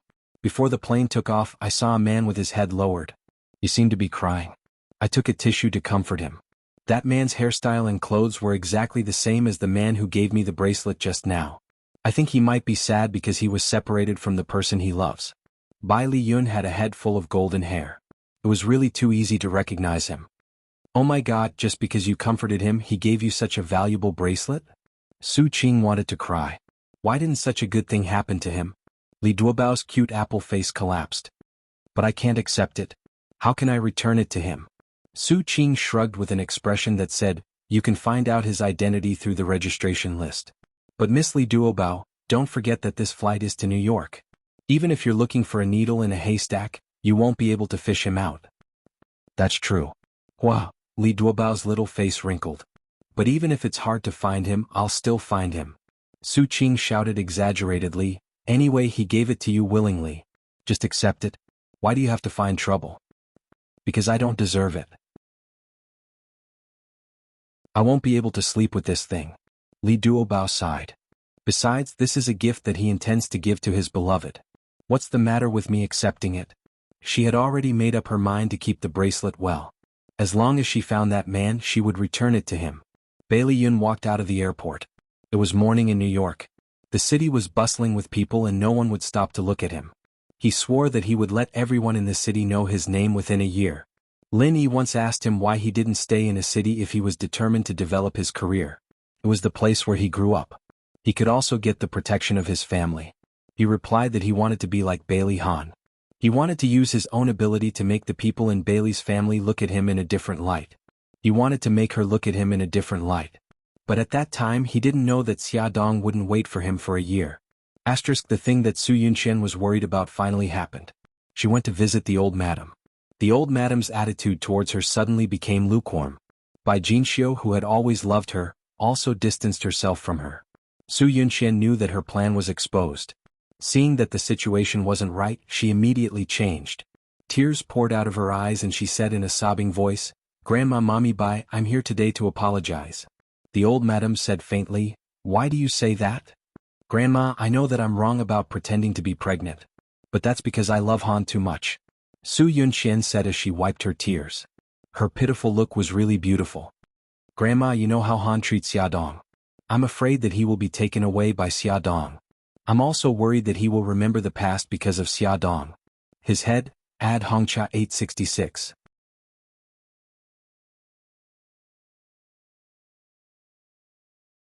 Chapter 165. Her crying stopped just in time. Old Madame Dowager frowned. That was exactly what she was worried about. However, what Su Yunqian did challenged her bottom line. She would never forgive her. Bai Jinxiu's heart softened when she saw Su Yunqian crying so hard. She said to Old Madame Dowager, "Mom, what Yunqian said makes sense." Old Madame Dowager said coldly, "Let's just forget about this. Yunqian, why did you hurt Xiaoyi?" "Grandma, I didn't do it on purpose. You have to believe me. That night, when little Wingzi told me about his godfather, I was very surprised. I wanted to cover his mouth to stop him from yelling, but he struggled and rolled down the stairs. Grandma, I'm sorry for Xiaoyi. After that, I was too scared to tell you. I'm sorry." Su Yunqian covered her mouth and cried bitterly. Old Madame Dowager looked at her coldly. "Why were you so panicked when you heard about Godfather?" Because. Su Yunqian looked embarrassed. "It's fine if you don't want to say it. I'm tired anyway." Old Madame Dowager took her walking stick and gestured for her to leave. Su Yunqian hurriedly said, "Grandma, listen to me. Godfather is the middleman of the killer organization in a city. Xingqian once contacted him to contact killers to kidnap Xia Dong. That's why I know about Godfather." Old Madame Dowager frowned. "Kidnap Xia Dong? What's going on?" Su Yunqian had already planned it out. She told Old Madame Dowager how Suzaku and White Tiger kidnapped Xia Dong, and how Su Xingqian became the mastermind behind the scenes. In short, there was only one central idea. All the bad things were done by Su Xingqian, and it had nothing to do with her. Old Madame Dowager's eyes were sharp. "Xiao Yi said that she heard Godfather talking to you on the phone. Since you have nothing to do with this, why did Godfather contact you?" "Grandma, I only found out about this later. Godfather is Xingqian's godfather. I was the one who showed evidence that Xingqian was the mastermind behind all this. Godfather naturally hated me. He threatened me and asked me to take responsibility for Xingqian's crimes. I didn't agree, so he said he would teach me a lesson." It sounded reasonable, and even Bai Jinxiu began to believe what she said. Old Madame Dowager was also a little shaken. But no matter what, she couldn't forgive Su Yunqian for hurting Xiao Yi. Even if she said that she didn't do it on purpose and gave a good reason, Old Madame Dowager was extremely protective. She couldn't accept that Su Yunqian didn't immediately stand up and admit her mistake because she was afraid. Old Madame Dowager paused and said, "Yunqian, I've tried to persuade Ahan, but he's stubborn. I can't do anything about it. I don't want to ask about the relationship between the two of you. I'll let you deal with it yourselves." Su Yunqian gritted her teeth and could only agree. "Okay. I'm tired. I'm going upstairs to rest. Since you're here, stay for lunch." "It's okay, Grandma. I'll go back first. Have a good rest. Mommy, bye, I'll leave first." Su Yunqian knew that it was impossible to change their opinion of her in a short time, so she knew when to advance and when to retreat. Bai Jinxiu's attitude towards her was much gentler. She said, "Yunqian, let me walk you out." Su Yunqian quickly said, "Mommy Bai, you don't have to be so polite. Let's go." Bai Jinxiu gave her a look, hinting that she had something to say to her. The two walked out of the living room hand in hand. Bai Jinxiu whispered, "Yunqian, little Jing is coming back." Old Madame Dowager listens to little Jing the most. When the time comes, ask little Jing to put in a good word for you. Su Yunqian was delighted. "Thank you, Mommy Bai. I know what to do." The little Jing that Bai Jinxiu was talking about was Bailey Han's younger sister, Bailey Jing. She was also the only little princess in the family. She had been doted on by the whole family since she was young. Like Bailey E, she was old Madame Dowager's favorite person. Su Yunxian drove out of the Bailey mansion. She slowly came up with a plan in her heart. She didn't go to the company, but directly drove to the hospital where Su Xingqian was. China's extensive and profound cultural heritage had a saying, "Enemies are bound to meet on a narrow road." Su Yunxian felt that this saying was made for her and Xia Dong. Su Yunxian stood at the innermost part of the elevator. The moment the elevator closed, Xia Dong pressed the elevator button and walked in. However, Xia Dong didn't see her. Xia Dong walked out of the elevator on the 7th floor. Su Yunxian's brows furrowed and a trace of calculation flashed across her eyes. "Uncle, I'm here to see Xingqian." Su Yunxian pushed the door open and entered. Xia Jinxing was peeling fruit for Su Xingqian. Xia Jinxing hurriedly gave up his seat. "Yunxian, you're here. You guys chat first. I'll go out for a while." When Su Xingqian saw Su Yunxian, his temper rushed up. He said sarcastically, "My dear cousin, don't you feel sick of seeing me make a fool of myself every few days?" Only the two of them were left in the ward. Su Yunxian didn't have to pretend anymore. She smiled faintly. "Sick of it? Why would I be sick of it? On the other hand, Xingqian, I heard that your temper is getting worse and worse. You even drove away a few nurses in anger. Your current state will only make the person who harmed you more excited." Su Xingqian sneered. "Aren't you the one who harmed me?" Su Yunxian ran her fingers through her hair and smiled brightly. "Every injustice has its perpetrator and every debt has its debtor. Even if you want to take revenge, you should know who your opponent is. To tell you the truth, I've already broken up with Han. Right now, Xia Dong is the biggest winner. Do you still want to fight with me and let her reap the benefits?" Su Xingqian questioned, "Do you think I'll believe your words?" Su Yunxian retorted, "You've already become like this. What's the point of lying to you?" Su Xingqian was so angry that he almost broke his teeth. His head was wrapped in gauze, revealing only a pair of eyes filled with hatred. She said coldly, "Don't think that I can't do anything to you just because I've become like this." Su Yunxian shrugged. "Of course not. I know you have a very powerful godfather." She smiled lightly. "Xingqian, I'm here to tell you a piece of good news." "What good news can you have?" She smiled mysteriously. "Bailey Jing is coming back. Don't you think that's good news?" Su Xingqian's eyes lit up. Bailey Jing grew up with him. Their relationship was very good. At least in Bailey Jing's eyes that was the case. Bailey Jing had a lot of authority in the Bailey family. If she was willing to help him, Su Xingqian couldn't help but clench his fists. Su Yunxian saw his reaction and laughed softly. "I just saw Xia Dong on the 7th floor of the inpatient department. Enemies are bound to meet on a narrow road. Why is she here?" "I don't know. I'll leave first. Have a good rest." Su Yunxian achieved her goal and didn't stay any longer. Su Yunxian's words were like stones, causing 1,000 ripples in Su Xingqian's heart. Her hatred for Xia Dong increased day by day after her disfigurement. She wanted to know everything related to her. Su Xingqian found an excuse to send Xia Jinxing away. Then, with a head full of gauze, he took the elevator to the 7th floor. She searched ward by ward and finally saw Xia Dong outside the isolation ward. She was playing with Xiao Guai. The mother and daughter were laughing happily. Su Xingqian couldn't wait to rush in and strangle them. In the evening, Su Murong came to visit Su Xingqian after work. Su Xingqian secretly told Su Murong about Xia Dong's daughter being hospitalized. Su Murong advised her not to act rashly, but Su Xingqian didn't give up. She had already found out that Xia Dong would leave the hospital every night after coaxing Xiao Guai to sleep. The best way to make Xia Dong suffer was to hurt the person she cared about the most. Su Xingqian's heart was twisted. As long as she thought about taking revenge on Xia Dong, she was filled with energy. At 8 o'clock in the evening, Bailey Han came to visit Xiao Guai. The two of them stayed in the ward to accompany Xiao Guai. Su Xingqian, who was secretly observing from outside the ward, had accumulated the hatred in her heart to its peak. It surged and howled, looking for an outlet to vent. When Xiao Guai fell asleep, Bailey Han sent Xia Dong home. The corridor was full of patients with bandages wrapped around their heads, but they didn't care. On the 12th floor in the VIP ward, Su Xingqian's caregiver, Xiao Wang, found that Su Xingqian was missing. He searched the entire floor but couldn't find her. He anxiously called Su Murong to report. At this time, Su Murong and Xia Jinxing had just returned home from the hospital. When they heard that Su Xingqian was missing, they hurriedly drove to the hospital. On the other side, Su Xingqian didn't go through any sterilization or protective measures. She quietly entered Xiao Guai's ward. After entering, she pulled down the curtain of the isolation ward. Under the dim light, Xiao Guai was lying quietly, fast asleep.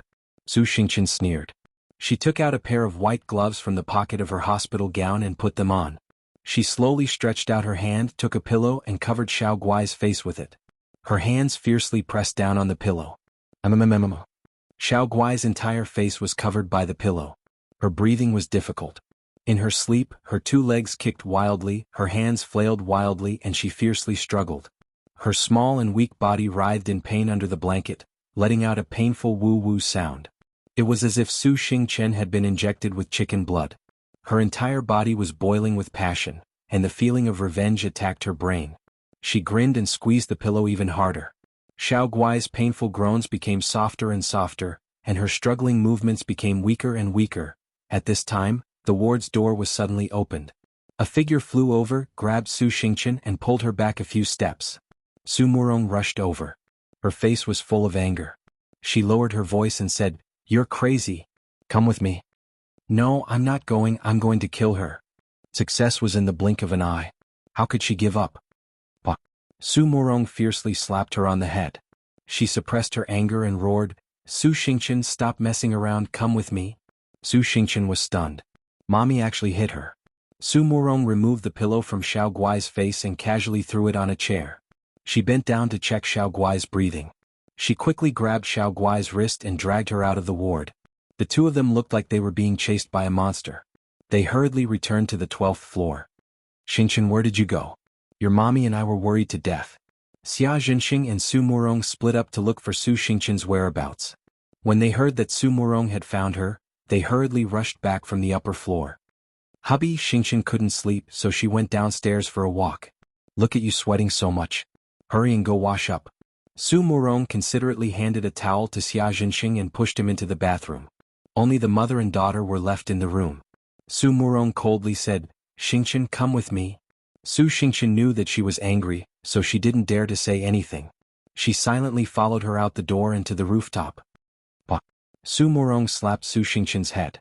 It looked fierce, but it avoided the wound on her face. "Mommy?" Su Xingqian touched her head with tears in her eyes. "Don't call me mommy. I don't have a daughter as stupid as you." Su Murong was so angry that her whole body trembled. She pointed at her daughter's nose and said angrily, "Su Xingqian, you used to be quite smart. How did you become an idiot now?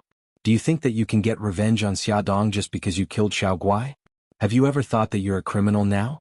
If you add the crime of intentional homicide, even if I'm the king of heaven, I won't be able to save your life." "Mommy, I am wearing gloves. They won't leave any fingerprints. Also, no one knows that I entered Xiao Guai's room. They'll definitely treat it as a medical accident." "Did your head get caught in the door?" Su Murong wanted to pry open her daughter's head to see what was inside. "If you think that no one knows that you entered Xiao Guai's room, then how do you explain that you went missing for more than an hour? Let me tell you, when everyone finds out about the grudge between you and Xiaodong, you'll be the #1 suspect." When Su Murong heard that Su Xingqian had gone missing, she suspected that she went to Xiao Guai's room. If even she was suspicious, then what about the police? Only then did Su Xingqian come to her senses. Hatred had made her lose her mind. She couldn't even find such a simple loophole. "You just have to pray that Xiao Guai doesn't die so easily." Su Murong expected better from Su Xingqian. "Xingqian, I know you hate them, but revenge is a dish best served cold. Why are you so anxious now?" Su Xingqian mumbled, "Mommy, I was wrong. I'll let it go this time. I just felt Xiao Guai's breath. She's still breathing." Su Murong didn't scare her anymore. She sighed, "Xingqian, you're mommy's only daughter. Mommy has your best interests at heart. I definitely won't harm you. Listen to mommy and change your temper in the future. Stay calm." Su Xingqian nodded sadly. "Okay, let's go back to the room. If we're any later, your daddy will be worried again." Su Murong softened her voice. The mother and daughter went downstairs to the room.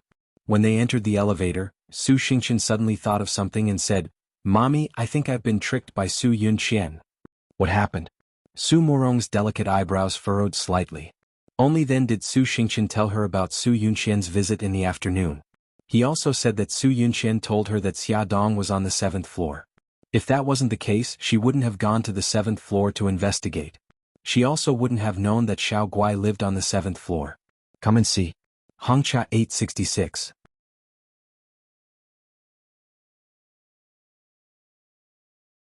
Chapter 166. Su Murong coldly snorted, "Your uncle's precious daughter is much better than you. Look at how skillful she is at using someone else to do her dirty work. Xingqian, you should learn from her." "Mommy, I was tricked by her. Why are you still speaking up for her?" Su Xingqian said, feeling wronged. "How did I give birth to such a good-for-nothing daughter like you?" Su Murong poked her head with her finger and said resentfully, "Think about it. Why can she use someone else to do her dirty work but you can't?" Su Xingqian was startled. Suddenly, her eyes lit up and she said, "Mommy, are you referring to Bailey Jing?" Su Murong nodded in satisfaction. "Think about it. Why did Su Yunqian tell you that Bailey Jing is coming back to China? Doesn't she want you to use Bailey Jing to deal with Xiaodong?" "Yes, that must be it." "Then let her have her way." Su Murong's lips curved into a cruel smile. "However, you want Bailey Jing to deal with not only Xiaodong but also Su Yunqian herself." Su Xingqian's eyes flashed with excitement. "Mommy, I know what to do. I won't let you down again." On the 7th floor, the emergency beeper in the ward was ringing non-stop. "Doctor, the patient in the isolation ward is suddenly suffocating. Prepare for cardiac resuscitation. Hurry and inform the patient's family." Hurried footsteps sounded in the corridor in the middle of the night. In the ward, the doctor and nurse were performing emergency resuscitation on Xiao Guai. The nurse was in the corridor calling Xiaodong. Xiaodong rushed over with a head of wet hair. She had just finished showering and was about to go to bed when she received the call from the nurse. She was so anxious that her heart was about to stop beating. "Doctor, how is my daughter?" The emergency treatment was over. The doctor wiped the sweat off his forehead and said, "The patient is saved." Xiaodong's body went soft and she almost collapsed. She leaned against the wall and said, "Doctor, thank you. But I don't understand why Xiao Guai suddenly stopped breathing." "We are also very curious about this matter." The nurse suddenly pointed to the pillow on the chair and said, "I remember very clearly that when I went out, I put this pillow next to Xiao Guai. How did it get on the chair?" Xiaodong also remembered. Something flashed through her mind and she blurted out, "Doctor, when Sister Li and I left the ward, did any medical staff come in?" The Sister Li that Xiaodong mentioned was the nurse she hired to take care of Xiao Guai. The doctor frowned. "I don't think so. The routine examination is over." "Miss Xia, are you suspecting that someone deliberately hurt your daughter? It seems too far-fetched to just rely on a pillow." If this matter was true, then the hospital also had to take some responsibility. Xiaodong only thought for a moment and understood the doctor's concerns. She said with a serious expression, "I just think that Xiao Guai suddenly stopped breathing. It's a little strange. Doctor, I believe in this hospital. That's why I sent my daughter here. I also have reasons to think that the hospital should strengthen its management. This time my daughter was saved, so nothing major happened. If something really happened, which one of you can bear the responsibility? Miss Xia, please rest assured. This kind of accident will not happen again." The door of the isolation ward was not locked. It was very likely that an outsider would break in. It was indeed their negligence in management. After this incident, Xiaodong was worried about leaving Xiao Guai alone in the hospital. She suggested staying with her daughter. The nurse, Sister Li, persuaded her for a long time, but she did not listen. The next morning, Xiaodong woke up in the ICU and found that she had a slight tendency to catch a cold. Her head was a little dizzy, her nose was blocked, and her throat was stinging. She went to the outpatient department to see the doctor. The doctor said that she had indeed caught a cold. It was probably because she went to bed before her hair was dry last night. After taking some cold medicine, her body felt weak and she wanted to sleep. Sister Li advised her to go home and rest. "Miss Xia, you have a cold now. It's better to go home and rest. It's broad daylight. I've been watching over Xiao Guai. Nothing will happen." Xiaodong thought about it. Sister Li was right. Moreover, she had a cold and it was easy to bring germs into the ward. So she gave a few words of advice and drove home. While driving, her head was dizzy. Once, she almost hit the railing on the side of the road. She was so frightened that she suddenly woke up. When she finally drove home, she was covered in cold sweat. "Mommy, why do you look so pale? Did something happen to Xiao Guai?"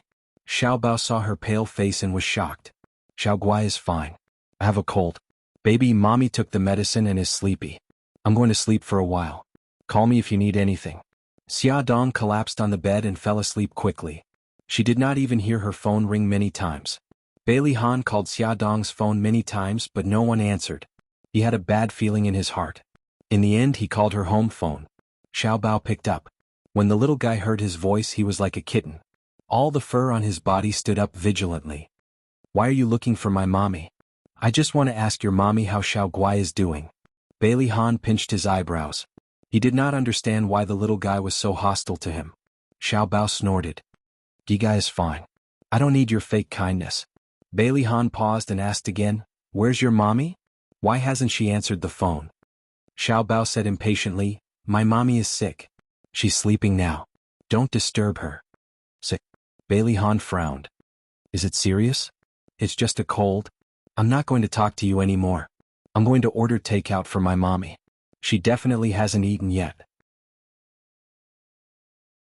Xiao Bao rubbed his chin thinking about what his mommy liked to eat. Bailey Han looked at the pile of documents on the table and then looked at his schedule for the day. He suddenly stood up from the chair and took his coat from the hanger. "Linda, I'm going out for a while. I'll be back in the afternoon. Call me if you need anything." "Okay, CO." When Bailey Han drove his luxury car to the mall wearing a high-end handmade suit, he bought a lot of things in the vegetable and fruit section. He pushed the cart to the exit to pay the bill, which attracted the attention of many young wives and aunties. Some people even came up to him and asked, "Young man, do you have a girlfriend? Auntie can introduce you." Bailey Han's expression was cold. He said indifferently, "Thank you, auntie, but I already have a girlfriend." TSK, what a pity. The more the auntie looked at Bailey Han, the more she felt that he was her future son-in-law. It was a pity that he already had someone he liked. When Bailey Han said this, the hearts of the people around him broke. He paid the bill, rushed out of the crowd, and got into his luxury car with bags of various sizes. Xiao Bao heard the doorbell ring. He looked at the person outside warily before opening the door. "Bailey Han, what are you doing here?" Xiao Bao was speechless. Was the man in front of him carrying bags of various sizes really the cold and heartless king of hell in the business world, Bailey Han? "I'm here to see your mommy." Bailey Han did not wait for him to invite him in. He directly grabbed the bags and forced his way in. Hey, what are you doing? Don't touch my kitchen. Don't touch my fridge. That's my favorite bowl. Don't touch it." Xiao Bao followed behind Bailey Han with his short legs. Seeing him busy like a spinning top, he could not help but shout in exasperation. "Shoo!"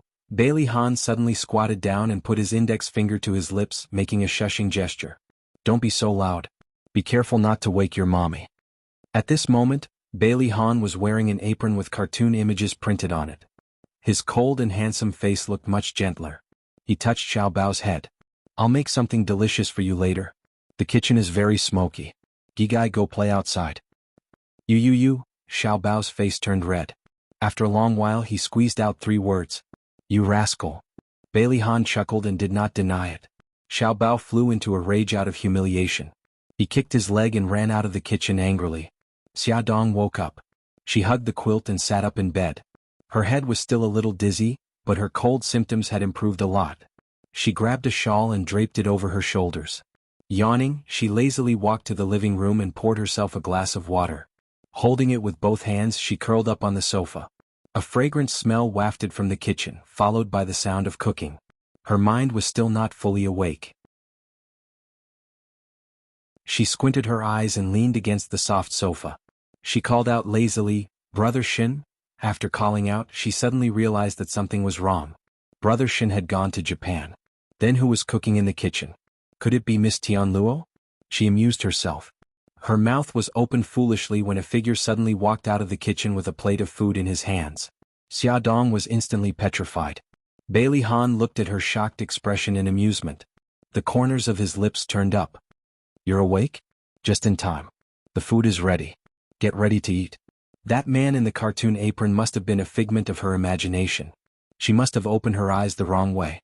"Let's do it again." Xia Dong muttered to herself for a while. She trembled as she opened her eyes again. She jumped in shock. A handsome face was enlarged in front of her. He looked slightly worried. "What's wrong? Are you still not feeling well?" Why are you in my house?" Xia Dong stammered. "I heard from Xiao Bao that you had a cold, so I came to take a look." Bailey Han reached out and touched her forehead. "Have you taken your temperature? Do you have a fever?" I've taken it. My temperature is normal. Xia Dong pulled his hand away from her forehead and looked at him steadily. Bailey Han, don't be so nice to me anymore. I'm not used to it at all. He was so nice that she felt guilty. Bailey Han chuckled. Then you'll have to learn to get used to it because I'm going to treat you even better. His straightforward words made Xia Dong blush slightly. He patted her head. Wash your hands and get ready to eat. I'll call Xiao Bao. Add, Songshu 566.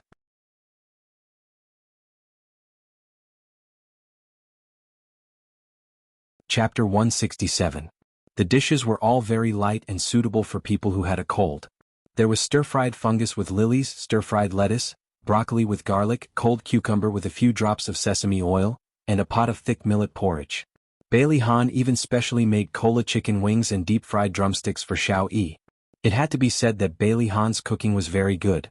Even the picky Xiao Bao temporarily put aside his prejudice against him and ate with relish. The millet porridge not only warmed Xia Dong's stomach, but also warmed her heart. It was a very happy thing to have someone care about her when she was sick. However, in the next moment she was a little distressed. Bailey Han's care was not something she could accept. Xia Dong was full after eating a bowl of millet porridge, so she put down the bowl and chopsticks. Bailey Han looked at her. Do you want another bowl? No need, I'm full. You can eat slowly. After the meal, Xia Dong wanted to clear the dishes, but Bailey Han stopped her. Sit down and rest. Remember to take your medicine in half an hour. He looked very professional, so Xia Dong couldn't interfere even if she wanted to. Gigai curled up on the sofa and watched him busy. He seemed to treat housework as a job. He was serious, not allowing the slightest mistake. After washing the pots and pans, he even wiped the kitchen table clean. It had to be said that he looked very charming when he was serious. A man who did housework could also be very charming. Xia Dong supported her head with one hand. She didn't know where her thoughts had run off to. Xiao Bao's soft little body suddenly burrowed into her arms. He whispered, Mom? Xia Dong carried him to her side and asked, Baby, what's the matter? Xiao Bao's voice was very low as he said mysteriously, Mom, how did you break up with Bailey Han in the past? Based on his recent observations, he realized that Bailey Han didn't seem like an irresponsible, bad man. Of course, the most important thing was Xiao Yi's background. It made him more and more unsure if he should continue to hate Bailey Han. So, he wanted to figure out what was going on between his mommy and Bailey Han. Xia Dong glanced at Bailey Han, who was cutting fruits in the kitchen, and said in a low voice, This is an adult's business. Little brat, don't worry about it. Mom, I despise you. You always treat me like a 3-year-old. Xiao Bao shouted angrily. Bailey Han could not help but look up at the living room. All right, stop yelling. Xia Dong quickly covered his mouth and whispered, Xiao Bao, don't let Bailey Han know that you and Xiao Guai are his children. Do you hear me? Xiao Bao blinked. His eyes were full of questions as if he was asking why. Xia Dong was helpless. She said softly, Actually, I did something wrong to him in the past. He didn't do anything wrong to me, so you have to treat him better in the future. The fruit platter hit the glass table and made a crisp sound. Bailey Han's voice came from above. What are you whispering about? Eat some fruit. Xia Dong looked up and smiled dryly. I'm saying that Xiao Bao should treat you better because you're his elder. Isn't that right, Xiao Bao? Her hand secretly pinched Xiao Bao lightly. Xiao Bao pouted unwillingly. That's right, Uncle Bailey. Uncle Bailey, Bailey Han's mouth twitched. Why did he suddenly feel that he was very old? After eating the fruit, Bailey Han sat beside the mother and son. He picked up a newspaper and started reading. He looked like he was going to stay for a long time. 10 minutes passed. Bailey Han was still reading the newspaper seriously. Xia Dong and Xiao Bao looked at each other. Finally, Xia Dong coughed and said, Bailey Han, aren't you going back to the company in the afternoon? Bailey Han looked at the newspaper and said calmly, I've already arranged for the company's matters. Then you're not busy? No. Bailey Han looked up at her. Are you asking me to leave? No. Why would I? Xia Dong waved her hand and smiled. I just think that you're the big boss of the company. You must have a lot of things to do. It's good that you're not busy, it's good that you're not busy. Xiao Bao rolled her eyes. She despised her mother in her heart. Bailey Han wasn't a monster. Why did she look like she was afraid of him? Bailey Han's lips curled up slightly. He looked at his watch. It was almost time. He poured a glass of warm water and took out some cold medicine. He placed it in front of Xia Dong. Take the medicine. Okay. Xiaodong looked like she was going to die a martyr's death. She swallowed the pill. Bailey Han actually took out a chocolate from his pocket and handed it to her. Xiaodong was petrified. Bailey Han felt a little uncomfortable under her stare. He coughed and explained, Xiaoyi likes to eat chocolate. Actually, he gave this to me. Oh. Xiaodong peeled the chocolate and stuffed it into her mouth. There were only a few key words left in her mind. Xiaoyi gave it to him. After she took the medicine, he reminded her, You rest at home. I'm going to the hospital to visit Xiao Guai. I want to go too. Xiaodong jumped down from the sofa. Be good. You have a cold now. Who knows if you'll pass the virus to Xiao Guai. Why don't you rest at home and then go to the hospital to visit her? Bailey Han called out to Xiao Bao. Xiao Bao, look after your mommy. Don't let her run around. Xiaodong was unhappy. Hey, what do you mean run around? I'm not a child. Bailey Han chuckled. In my eyes, Xiao Bao is more reliable than you. Xiao Bao nodded seriously. Uncle Bailey, I strongly agree with you on this point. Xiaodong was in tears. She was completely despised by the father and son. In the end, Xiaodong couldn't persuade Bailey Han. Xiao Bao kept pestering her and she didn't go to the hospital to visit Xiao Guai. Bailey Han played with Xiao Guai in the hospital for more than an hour. After she fell asleep, he went to the company. Before he got off work, he called Xiaodong. What do you want to eat tonight? Xiaodong was shocked. He wouldn't come to help her cook again, right? She quickly said, I'll just make some porridge tonight. Don't trouble yourself. Seeing her so fearful, Bailey Han was speechless. Forget it, he'd do as he saw fit. He looked at the time and said, You don't have to make food. I'll buy it on the way and bring it over. I'll be at your place around 6. After work, Bailey Han drove to a private restaurant and took away the food that he had ordered in advance. The fragrant stewed beef brisket with tomatoes, the milky white ginseng chicken soup, and the green vegetables were placed on the table. Xiaodong and Xiao Bao couldn't help but exclaim. It smells so good. Bailey Han smiled when he saw their satisfied expressions. He picked up his jacket and said, Xiao Bao, remember to remind your mommy to take her medicine half an hour after dinner. Perhaps it was because of what Xiaodong said at noon, or because Bailey Han's role as the good guy was too deeply rooted in people's hearts, Xiao Bao's impression of him had changed greatly. He nodded and said, I know. Bailey Han smiled and touched his head. Then he looked at Xiaodong. I'm leaving first. I've already told the hospital. Xiaodong said, Aren't you going to eat with us? His lips curved and his smile became gentler. I promised Xiao Yi that I would go home and have dinner with him every day. Okay. Be careful on the road. Xiaodong walked him to the door. He suddenly put his arm around her shoulders and lowered his head to get closer to her. You, Xiaodong panicked and reached out to push him away. He was very strong. Her struggles were useless in front of him. He continued to get closer to her and kissed her forehead gently. He whispered, Rest well. Don't make me worry. Xiaodong's delicate face flushed red. He chuckled. I like to see you shy. How could he say something so shameless? Her heart pounded. Finally, she blushed and squeezed out 2 words from between her teeth. Pervert, he laughed deeply. His voice was full of pleasure. She glared at him. What are you laughing at? Hurry up and leave. I'll leave immediately. But you have to promise me that you'll remember to miss me. He liked to tease her and see her angry face. As expected, Xiaodong was angry. Bailey Han, I order you to get out of my sight immediately. Was the world going crazy? Bailey Han had always been expressionless. Why was he teasing her so blatantly? Was he possessed by Bailey Yun?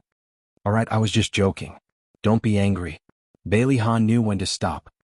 He rubbed her hair and smiled warmly. Hurry up and go in. The food will get cold soon.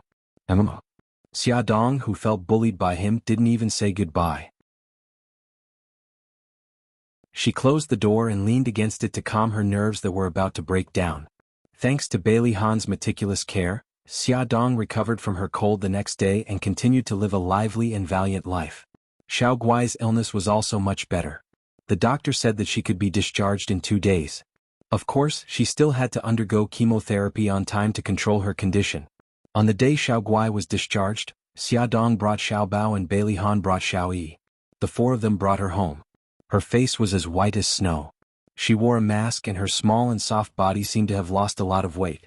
Her pair of beautiful eyes blinked as if they could speak.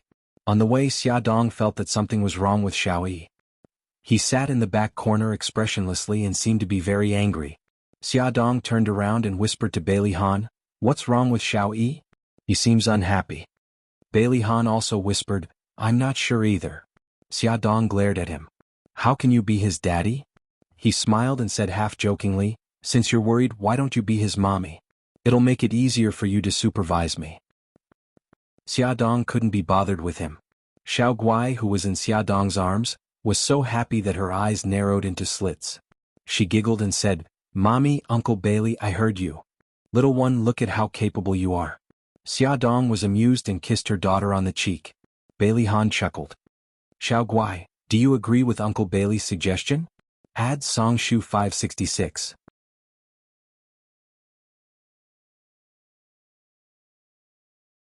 Chapter 168. Xiao Guai blinked her big beautiful eyes and pondered seriously. "But if mommy becomes brother Yi's mommy, won't I have to marry uncle?" Xiaodong said nervously, "Xiao Guai, don't say any more." Bailey Han glanced at Xiao Guai. "Yeah, that's right." Xiao Guai let out an "oh," and her next words almost made Bailey Han vomit blood. She said, "Then I can't agree to it. I want Uncle Shen to be my daddy." Bailey Han's face darkened. "Why?" "Because Uncle Shen loves my mommy a lot." Xiaodong's face darkened. "You little brat, what do you know about love? Don't talk nonsense." "I'm not talking nonsense. Mommy, if you don't believe me, you can ask brother." Xiao Guai turned her little head to look at the back seat and shouted, "Brother, brother, am I right?" Although their conversation was soft, it couldn't be hidden from Xiao Yi and Xiao Bao, who were sitting in the back seat. Xiao Yi's face darkened and she clenched her fists in anger. Xiao Bao was speechless at their conversation, but he couldn't dampen his sister's spirits, so he could only nod. "Look, mommy. Brother agrees with me." Xiaodong said helplessly, "Yes, yes. You're the best." Bailey Han was very unhappy. Mika Keto occupied a very important position in the children's hearts. It wasn't easy to defeat him. From the time Xiao Yi went to the hospital to pick up Xiao Guai until the time he and Bailey Han left Xiaodong's house, he didn't say a word or smile. The way he looked at Xiaodong frightened her. It wasn't a look that a 4-year-old child should have. It was filled with deep resentment. Whenever Xiaodong thought of the look in his eyes when he left, she would feel flustered. Could it be that he had discovered something? The next day he told Xiaodong the answer himself. He suddenly appeared alone in front of Xiaodong's house. Xiaodong heard a knock on the door. She opened the door but did not see anyone. Just as she was about to close the door, she heard Xiao Yi's cold voice. "I'm downstairs." She lowered her head and indeed saw Xiao Yi standing at the door. His handsome little face was covered with a layer of frost and his dark eyes were staring at her sharply. "Xiao Yi, why are you here alone?" Xiaodong was surprised and invited him in with a smile. He strode over with his short legs and sat on the sofa obediently. He looked at her coldly. "I have something to tell you."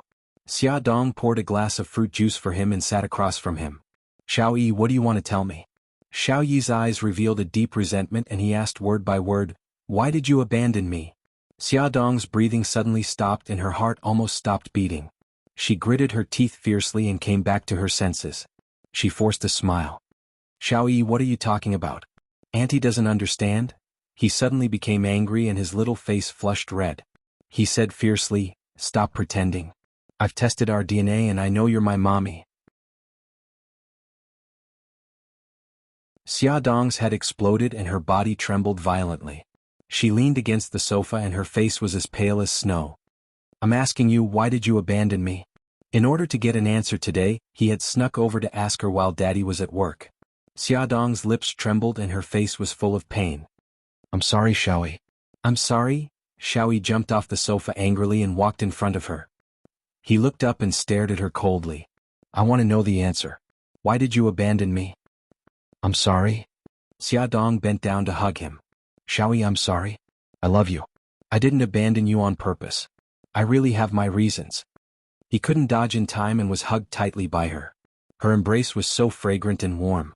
Every time he was lonely he wanted someone to hug him like this, but she never appeared. Tears welled up in his eyes. "Why did you abandon me? Why did you abandon me?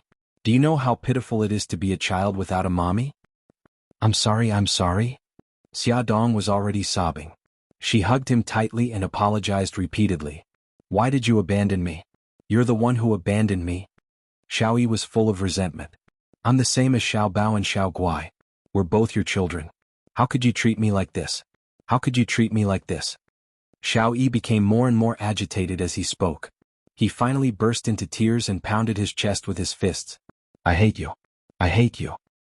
Xiao Yi, listen to Mommy. Mommy loves you. I really didn't abandon you on purpose. Hearing him say that he hated her, Xia Dong's heart ached so much that her tears fell. I don't believe you anymore. I won't believe you anymore. I hate you. I'll never forgive you. Little Wingzi cried loudly. His tears were like a broken string of pearls as they rolled down his face. His cries were like sharp knives cutting into Xia Dong's heart. She couldn't help but wail. Their cries alerted Xiao Bao and Xiao Guai. Xiao Bao walked towards them step by step. He couldn't believe it. Mommy, is Bailey Yi really your child? Xia Dong cried even louder. She hugged Xiao Yi tightly in her arms as if this could make up for the 4 years of motherly love she had missed. Mommy, does this mean that Brother Yi is also my biological brother? Uncle Bailey is our daddy? It took a long time for Xiao Guai to react. A trace of blood appeared on her pale face as she muttered, So, big brother and I also have a daddy? Xiao Yi cried and struggled hard. Let go of me. I'm never going to talk to you again. Xiao Yi, I hate you, let go of me. Bailey Yi hammered her arm with all his might, his pair of short legs kicking her forcefully. Xiao Bao widened her eyes in shock and shouted, Bailey Yi, don't hit Mommy. She's pregnant. You'll hurt her and the baby. Bailey Yi stopped kicking, but his cries did not stop. Xia Dong had no choice but to let go of him. His eyes were red and his face was covered in tears. He glared at Xia Dong hatefully. I'm leaving. I'll never see you again. He ran to the door and tiptoed to open it. Xia Dong chased after him, but his small body shot into the elevator like a cannonball. By the time Xia Dong ran down the stairs, he had already disappeared. Xia Dong was worried and called Bailey Han. In order not to expose the truth, she could only tell him to pay more attention to Xiao Yi's movements. She felt that something was wrong with him. Bailey Han received Xia Dong's call and immediately called the villa. After the butler received the call, he ran upstairs to look for Bailey Yi, but he was nowhere to be seen. The butler anxiously reported, young master is missing. His car is also missing. Bailey Han took his coat and walked out of the office while making a call. He calmly ordered, pull up the surveillance video outside the villa and see when he disappeared. By the time Bailey Han returned to the villa, the butler had already ordered a group of servants to go out and look for him. Bailey Han watched the video and found that Xiao Yi ran away from home on his car 2 hours ago. He immediately contacted Xia Dong. Xia Dong, Xiao Yi ran away from home. I called his cell phone but he didn't answer. Did he contact you? Xia Dong's pupils suddenly shrank. She hesitated and lied. Xiao Yi came to my place more than an hour ago. He said that he was here to see Xiao Guai. I saw that his expression was a little strange, so I called you and asked you to pay more attention. Do you know which direction he went? Xia Dong said guiltily, I'm sorry. He left in a hurry. When I went downstairs he was already gone. It's okay. It's none of your business. Can you let me know if you have any news? I'll hang up first. Xiao Yi had only been missing for 2 hours. Even if a police report was filed, the police station would not accept it. Bailey Han used his connections to ask the police chief to pay more attention. Then he mobilized the Dragon Gang's forces to search the entire city for Xiao Yi's whereabouts. Xia Dong anxiously paced back and forth in the room. Xiao Bao couldn't stand it anymore. He pursed his lips and said, Mom, there's no use for you to be anxious. You have to believe in Bailey Han's ability. You will definitely find Xiao Yi. Moreover, Xiao Yi is so smart. He won't be in any danger. Xia Dong sighed. I know that he's smart, but no matter how smart he is, he's only a 4-year-old child. If he really meets bad people, how can he fight against them? Xiao Bao still wanted to persuade her, but she suddenly shook her head and said, I can't wait any longer. Xiao Bao, do you know where Xiao Yi likes to go? Xiao Guai raised his arm and said in a childish voice, Mommy, I know. Brother Yi likes zoos and amusement parks. Gigai is so smart. Xia Dong patted her daughter's head and asked Xiao Bao, do you have a different answer? Xiao Bao thought for a moment. And the beach. Xia Dong texted the 2 children's guesses to Bailey Han. She also decided to go to the beach to try her luck. Because she was worried that something would happen to Gigai when she wasn't home, Xia Dong armed her to the teeth. She took the 2 children with her to the beach to look for Xiao Yi. The sunset was quiet and calm on the beach in the evening. The sea washed over the beach.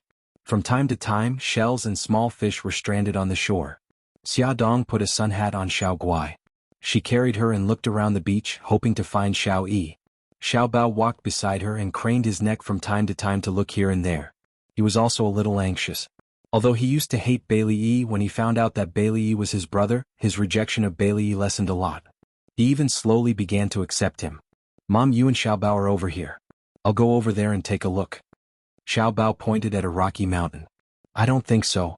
Let's go over together. The rocky mountain looked a little steep. What if Xiao Bao got into an accident? The three of them walked over to the rocky mountain. Xia Dong looked at her feet seriously and didn't notice what was in front of her. Suddenly she heard her daughter exclaim, "Hey mommy, isn't that Uncle Lin? Who's the auntie with him?" Welfare Hongcha 866.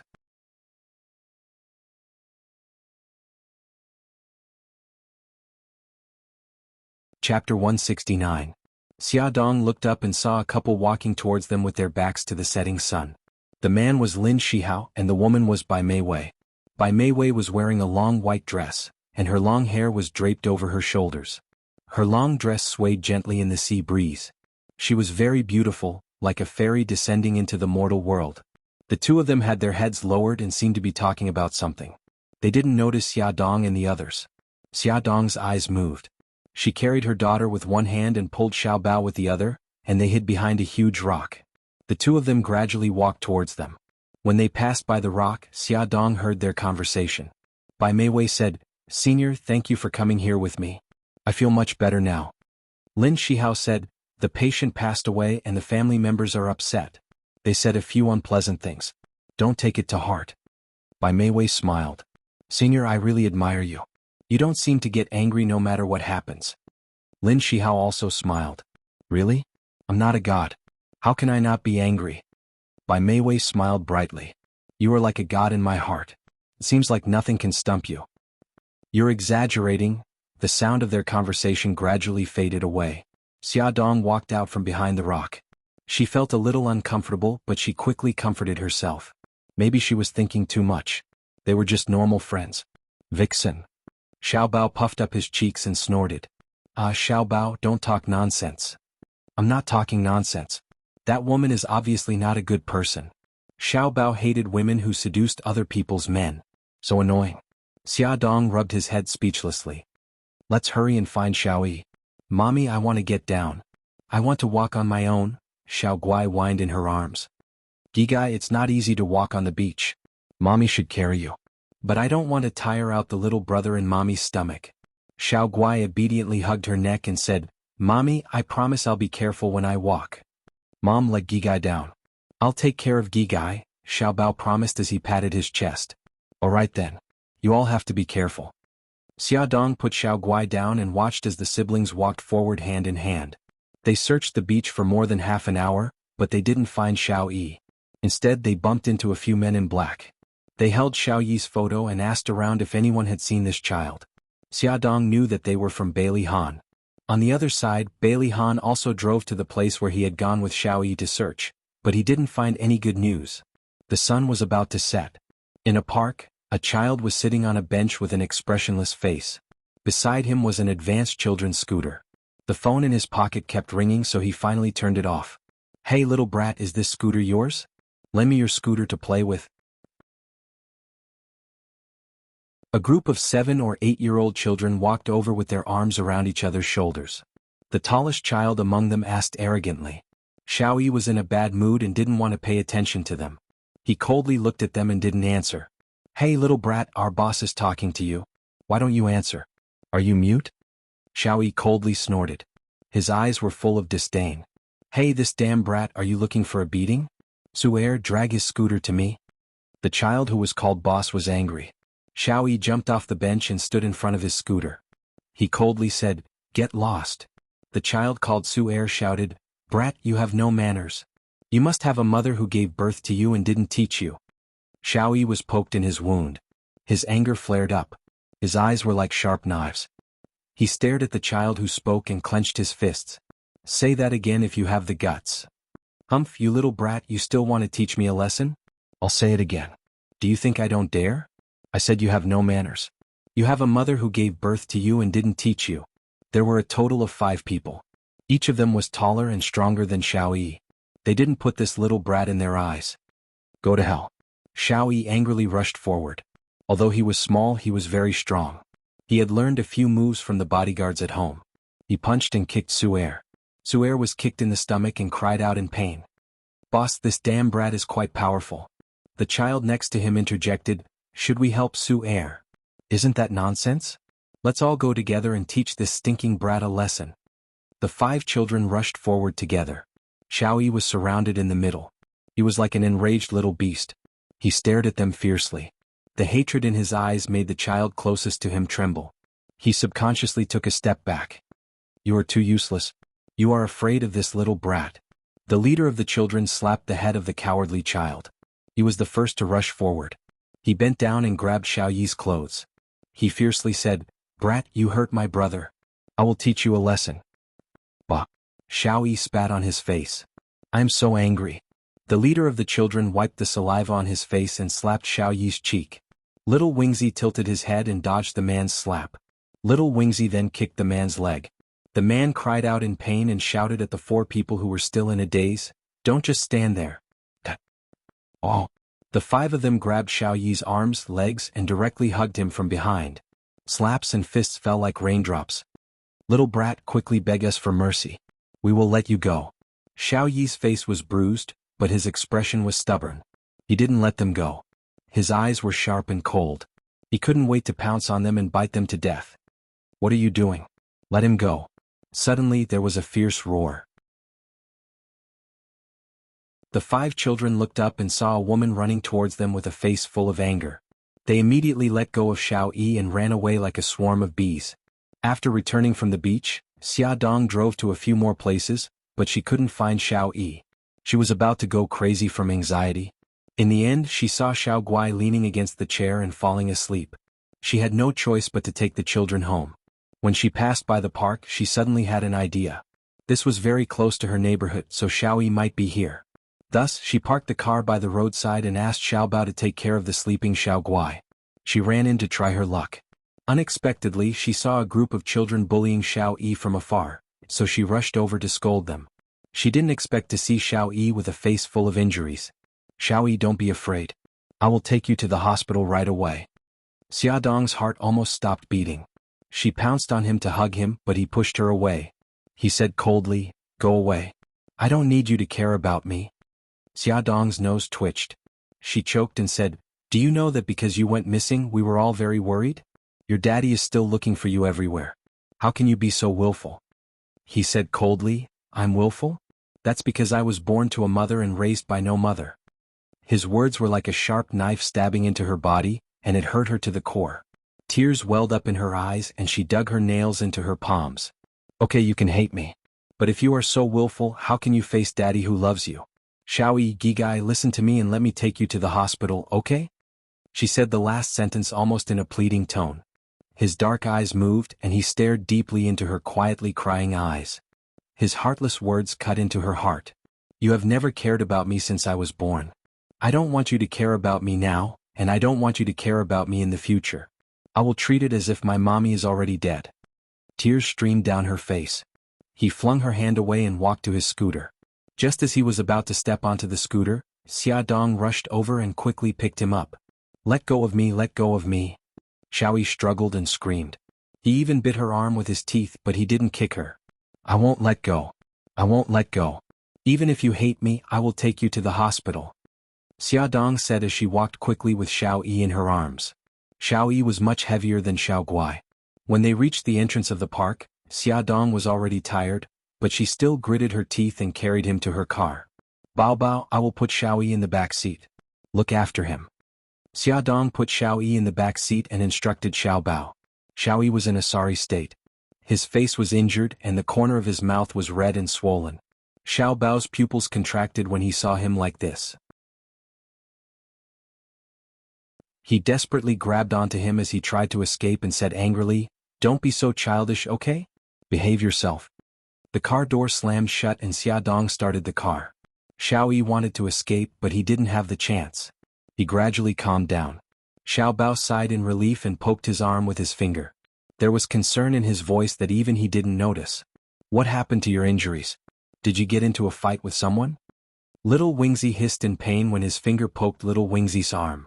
Xiao Bao quickly retracted his finger. Is your arm hurt too? Xiao Yi made a soft sound and turned his little face away awkwardly. He didn't want to talk to him. Xiao Bao's eyes darted around. He suddenly thought of something and dug around in his little backpack. He pulled out a tube of ointment, twisted the cap and said, "Turn your head around." Xiao Yi snorted and ignored him. "I told you to turn your head around. You're so awkward." Xiao Bao didn't dare to casually pull him for fear of touching his wound. However, Xiao Yi didn't want to cooperate, so he had no choice but to be magnanimous and move to the other side of him.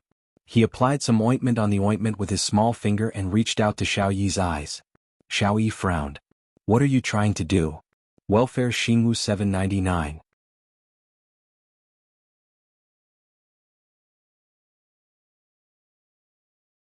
Chapter 170. Xiao Bao rolled his eyes. "You're stupid.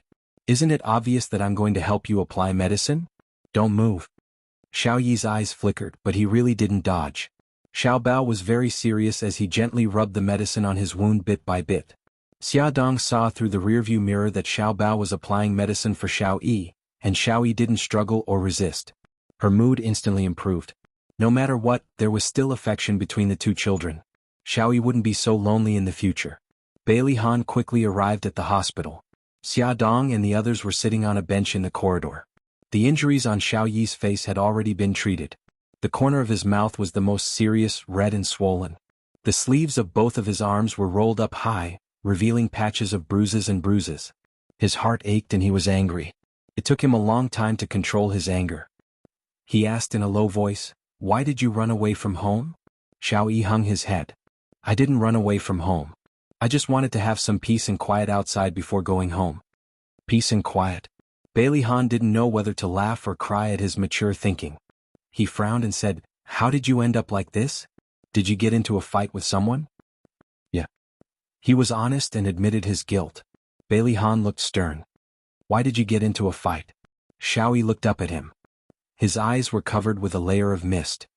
"They wanted to take my scooter and said that I was a child who had a mother but didn't raise her." Bailey Han's belly full of reprimanding words were all blocked. His throat was unbearably dry. Xia Dong wasn't any better. Her heart was full of bitterness. Bailey Han was silent for a while. He raised his hand and patted Xiao Yi's head. "Don't get into fights again. You don't have a mother but you still have daddy. Don't make daddy worry again, okay?" "Uh-huh." Xiao Yi nodded. The tears in her eyes fell onto her lap and onto Xia Dong's heart. "Good girl." Bailey Han held him in his arms and carefully avoided his wound. He said softly, "Daddy will take you home." Xiao Yi lay in Bailey Han's arms and replied softly, Bailey Han looked at Xia Dong and said, "Xia Dong, I'll take Xiao Yi home first. I'm very grateful for what you did today." Xia Dong stood up and forced a smile. "You're welcome. We're going back too. Take good care of Xiao Yi." The next day Xia Dong called Bailey Han to ask about Xiao Yi. Bailey Han's voice sounded a little gloomy. "Xiao Yi caught a cold after coming back last night." Xia Dong hesitated for a moment. "Can I go over to see him?" "Of course. I happen to be busy this morning and can't take care of him. I'll have to trouble you to take care of him on my behalf." Bailey Han was very happy to see her and Xiao Yi getting along well. Xia Dong sent Xiao Guai and Xiao Bao to her aunt's house and went to the supermarket to buy a lot of things. By the time she drove to Bailey's house, it was already past 10 o'clock. The sun was shining brightly and she was sweating profusely as she rung the things at the front door. The butler found out from Bailey Han that Xia Dong was coming and was already waiting at the door. When he saw her, he hurried over and helped her carry the things. "Miss Xia, it's good that you're here. Why did you buy so many things?" Xia Dong smiled. "They're all fresh vegetables and fruits. Coming quickly. Too hot outside." The butler asked the servant to ring the things and invited Xia Dong in. He also served her fresh fruit juice. "Butler, how's Xiao Yi doing now?" "Little master had a high fever last night. Dr. Su gave him an 4 drip and his fever went down this morning. He's sleeping soundly now." "Can I go up and see him?" "Of course. Miss Xia, this way please." The butler had already received orders from Bailey Han that no matter what request Xia Dong had, he had to satisfy her. This was the first time Xiaodong had walked into Xiao Yi's room in the villa. It was similar to the room in the old mansion. Other than the height of the furniture, it was decorated a little like an adult's room. Even the bedding was dark and did not look like a child's room at all. Xiaodong immediately felt that Bailey Han was a failure as a father. From her expression, the butler could sense her dissatisfaction. He wiped the sweat from his forehead and said, "Miss Xia, the room's layout was actually ordered by Little Master. It doesn't look like a child's room." Their Little Master was a famous little old man. "Miss Xia, I'll go down first. Take your time to look around." On the bed, Xiao Yi was curled up into a small ball. It was a position where he did not feel safe. There was an uneasy expression on his face. His handsome eyebrows were knitted together and his thin lips were tightly pursed. He looked like he was suffering in his sleep. "Xiao Yi." Xiaodong did not dare to speak too loudly for fear of waking him up. She softly called his name and gently stroked his eyebrows with her fingers. "Mommy. Mommy." He seemed to be having a nightmare. Suddenly, a frightened expression appeared on his face and he muttered, "Mommy? Don't abandon me." Xiaodong held his hand and said softly, "Baby, Mommy is here. Mommy won't abandon you." "I won't abandon you." Xiao Yi seemed to hear her comforting voice and gradually calmed down. Xiaodong bit her lip and used her other hand to pull the blanket up a little to cover him. When she wanted to quietly pull her hand out, Xiao Yi moved his body uneasily. She could only let him hold her hand. She stroked her son's hair and softly sang a nursery rhyme. His breathing gradually stabilized and he fell into a deep sleep. Just like that, more than an hour passed. When it was almost lunchtime, Xiaodong gently pulled her hand out of her son's and quietly walked out of the room. The moment she pulled her hand out, Xiao Yi woke up. When he opened his eyes, he happened to see her getting up and leaving. Was she going to abandon him again? This thought surged in his mind. His chest felt like it was going to explode. He turned his back to her and quietly cried. Xiaodong stood at the door. She took one last look at Xiao Yi and gently closed the door. In the kitchen downstairs, the chef was busy. When he saw Xiaodong come in, he hurriedly said, "Miss Xia, quickly go out. The smell of cooking oil is too strong here." Xiaodong smiled. "Leave lunch to me today." The chef was stunned. "How can this be? You're a guest?" Xiaodong snatched the kitchen knife from his hand. "I'm here to take care of Xiao Yi today. I'm not a guest." The chef had no choice but to let her have the kitchen. When she went out, she bumped into the butler. Just as she was about to say something, the butler shushed her and said in a low voice, "Young master agreed to this. You can go do other things."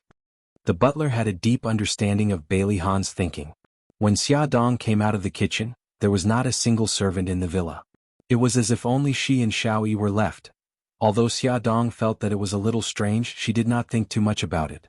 After washing her hands, she went upstairs to call Xiao Yi for lunch. Xiao Yi was lying on the bed with his back to the door.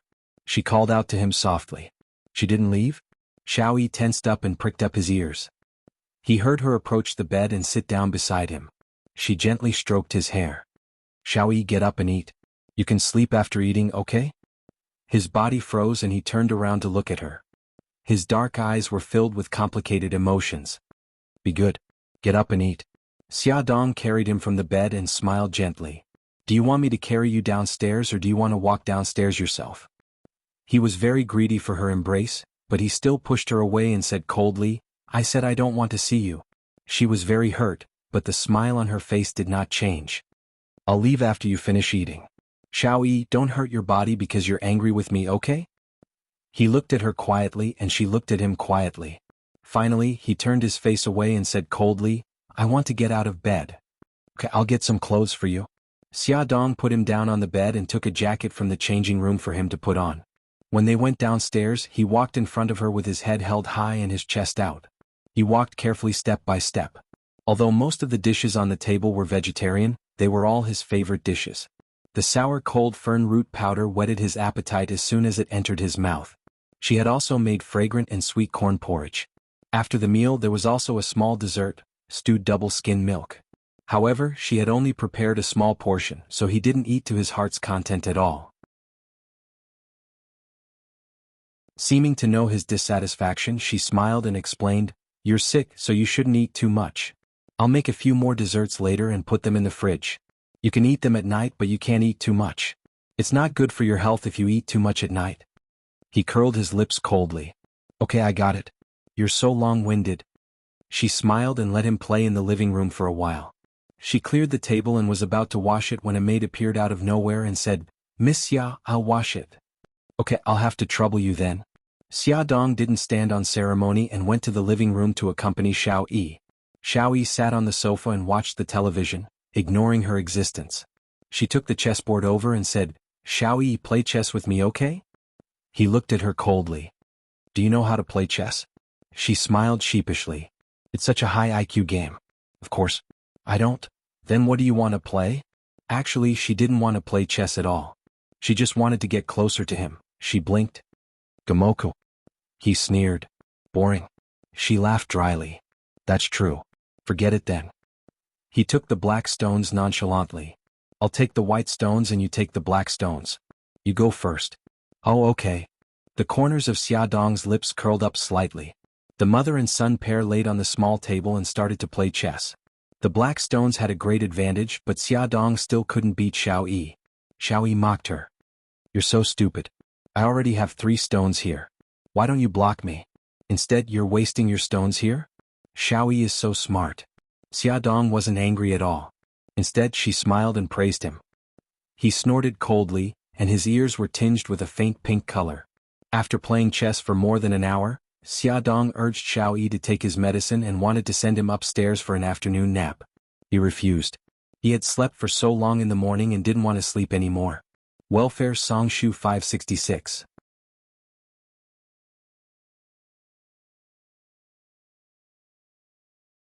Chapter 171. She had planned to go to the kitchen to make dessert while he was taking a nap. Since he didn't want to sleep, she bent down and asked him, "I'm going to make cookies and cakes. Do you want to help?" He curled his lips coolly with a look of disdain. "No." Xia Dong didn't take it to heart.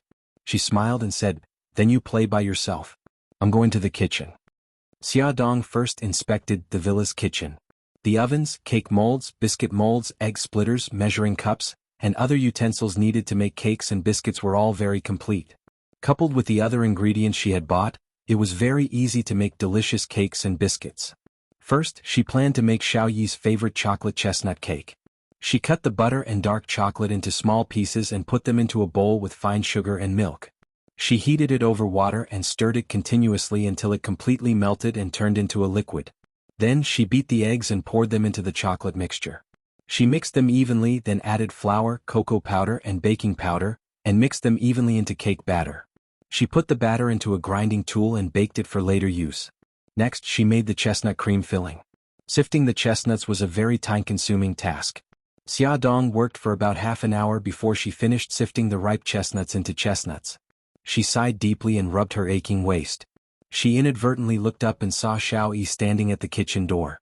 When their eyes met, Xiao Yi felt as though someone had caught her in a pigtail. She guiltily tried to cover up and said coldly, "I'm afraid you'll blow up the kitchen, so I'm here to keep an eye on you." Xia Dong grinned. "Okay, you're welcome to keep an eye on me."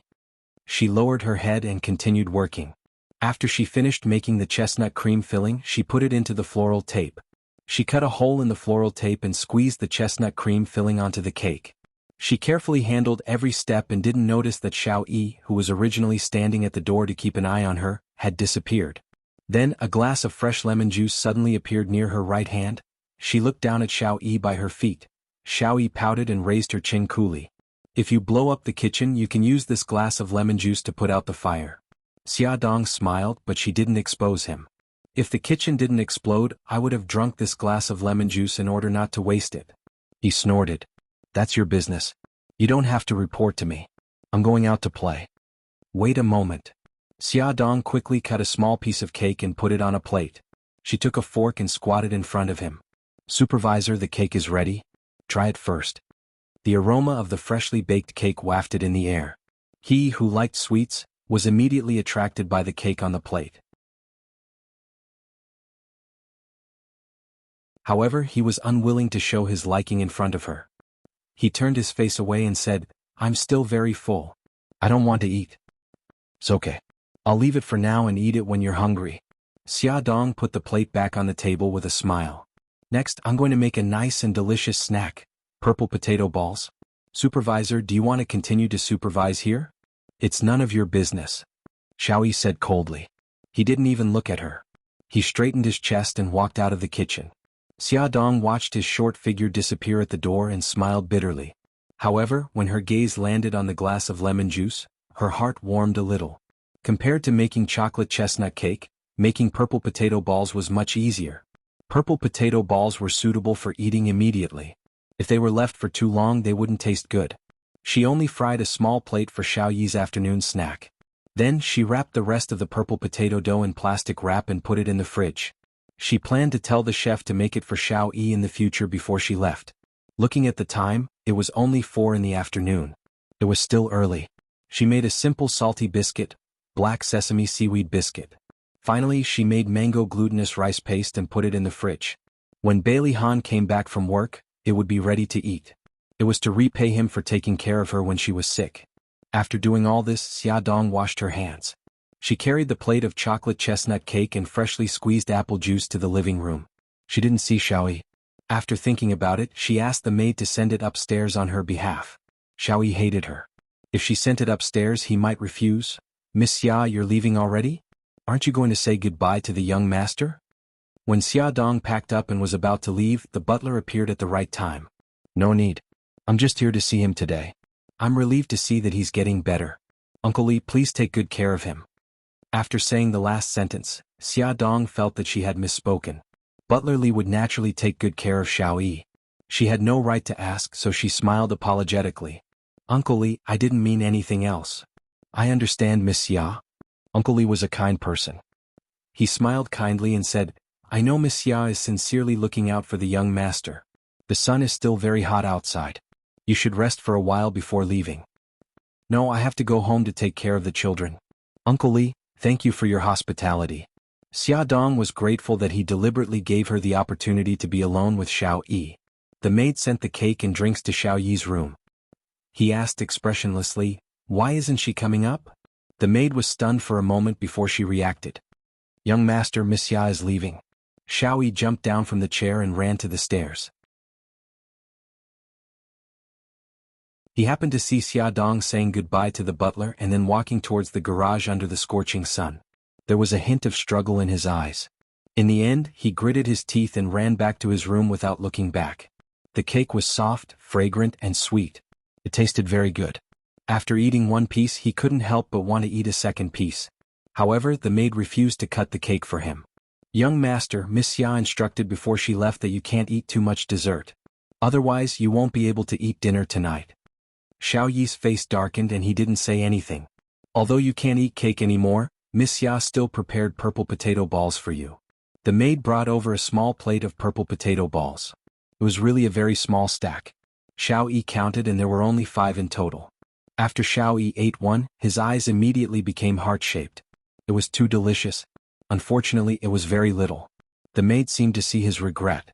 She smiled and said, when Miss Xia left, she had already refrigerated the purple potato balls. "If you like them, the chef can make more for you tomorrow." Xiaoyi suddenly pushed the empty plate away and said coldly, "Don't mention her in front of me in the future." What was she doing now? Was she trying to make it up to him? Did she think that he would forgive her if she treated him a little better? Bailey Han deliberately got off work early and went home early. However, he still missed Xiaodong, so he was a little upset. The butler observed his expression and took out the mango glutinous rice paste from the fridge. He put it on a snow-white plate and placed it in front of him. "Young master, Miss Xia specially asked me to leave this for you." Bailey Han's lips immediately curled up. He didn't really like sweets, but because she made it, it was full of temptation in his eyes. He picked up a glutinous rice paste and took a small bite. The glutinous rice paste was fragrant and soft, and the sweetness was very light. It wasn't greasy at all and it was cold to the touch. It spread from his mouth to his stomach. He took a second bite and there was the sweetness of mango. He frowned. "There's mango?" The butler was shocked. "I'm sorry, young master. I didn't know it was mango flavored." Bailey Han said lightly, "It's okay." He took another bite. The butler was so anxious that he stomped his feet. "Young master, you're allergic to mangoes. Don't eat it." Bailey Han acted as if he didn't hear him. He finished the glutinous rice paste in his hand and reached out for the rest on the plate. The butler was so excited that he wanted to snatch the plate, but under his sharp gaze he could only give up on the idea. The butler watched him eat the glutinous rice paste without batting an eyelid and tears streamed down his face. It's over, it's over. Young master will definitely be allergic. Bailey Han quickly finished the remaining 3 glutinous rice paste on the plate. As the butler expected, in less than 10 minutes, he had a red rash all over his body, including his face. His lips were swollen and his handsome image was completely ruined. The next day, Xia Dong called the villa. It was the butler who picked up. Uncle Li, has Xiaoyi recovered from his cold? The butler sighed. Young master's illness has recovered, but young master is sick again. Xia Dong was shocked. What's wrong with Bailey Han? The butler hesitated for a moment and said, young master is allergic to mangoes. Xia Dong immediately thought of the mango glutinous rice paste she made and felt bad. She had done it out of kindness, but she didn't expect that it would harm him. Is it serious? He has a red rash all over his body and it's very itchy. Although he took anti-allergy medicine, the rash still hasn't subsided. Xia Dong felt even more guilty. Is he at home today? Yes, young master can't go to the company in his current state. If young master, who had a red rash and a sausage mouth, went to the company, it would definitely cause a huge uproar. His image as a Prince Charming would be completely ruined. Xia Dong was so ashamed that she couldn't show her face. Uncle Li, is there anything else he's allergic to or doesn't like? Please let me know. Young master is allergic to mangoes and peaches. He doesn't like sweets. He's fine with other things, but he has high standards for taste. Young master Bailey's mouth was picky, and this was a well-known fact in the Bailey family. Okay, I got it. Thank you. Xia Dong was responsible for the trouble she caused. She specially consulted the doctor and spent more than 2 hours making a pot of rock sugar white fungus soup. She specially sent it to Bailey Han's house. When she saw Bailey Han, she almost didn't recognize him. He was wearing a long shirt and trousers to cover the red rash on his body, but the rash on his face was completely exposed. The red and swollen lips had subsided a lot, but he still looked funny, a little like Liang Chaoi's sausage mouth in East Meets West. Attention Hongcha 866.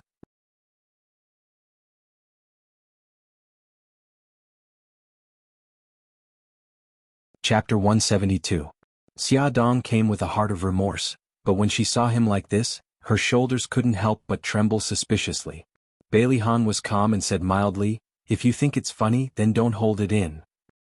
I'm sorry. Xia Dong hurriedly covered her mouth and tried her best to hold back her laughter. It took a lot of effort for her to disperse the laughter. I'm sorry. I didn't know you were allergic to mangoes. She embarrassedly placed the food box on the table. I made rock sugar white fungus soup to apologize to you. I know you don't like sweets, so I put very little sugar in it. He watched as she scooped the white fungus soup from the food box into a small bowl and said mildly, it has nothing to do with you. It's me. After I found out that the filling was mangoes, I ate it all. Xia Dong felt like she had been fooled by him. Her tone was a little harsh. Why did you finish it? You know you're allergic to it. He said mildly, you made this especially for me. I didn't want to waste it. Xia Dong froze. The small bowl in her hand felt heavy. She had mixed feelings and couldn't help but say, you're crazy. Are you going to swallow the arsenic that I gave you? If you want me to swallow it, I will. He smiled. Although his face was covered in rashes, Xia Dong felt that he was as handsome as before. Her nose twitched as if she had choked on chili. Xia Dong placed the small bowl in front of him and grabbed her bag to leave. I have something to do. I'll leave first. Just as she took 2 steps, her wrist was grabbed. His voice was mellow and magnetic. Xia Dong, I'm very happy that you came to see me. Bailey Han, don't misunderstand. I only came to see you because I feel guilty. Xia Dong hurriedly distanced herself from him, afraid that he would have any ideas. Even so, I'm still very happy. Bailey Han approached her and hugged her from behind. She was shocked and struggled violently. He whispered, don't move. Let me hug you for a while. Only a fool wouldn't move. Xia Dong was anxious and angry. She struggled and said in a low voice, Bailey Han, don't mess around. If someone sees us, let me go. He chuckled. You mean as long as no one sees me, I can fool around, right? As he spoke, his hands had already moved to her abdomen. His palms gently covered it. Although he couldn't feel the baby's movements, his heart softened. He really wanted to know what their baby would look like when it was born. Would it look like her or him? His hand landed on her abdomen, so she didn't dare to move. She was afraid that he would use too much force and hurt the baby. She gritted her teeth and said, Bailey Han, when did you become so shameless? Let me go. he said in a low voice. If I'm not shameless, how can I trap you? Her body froze.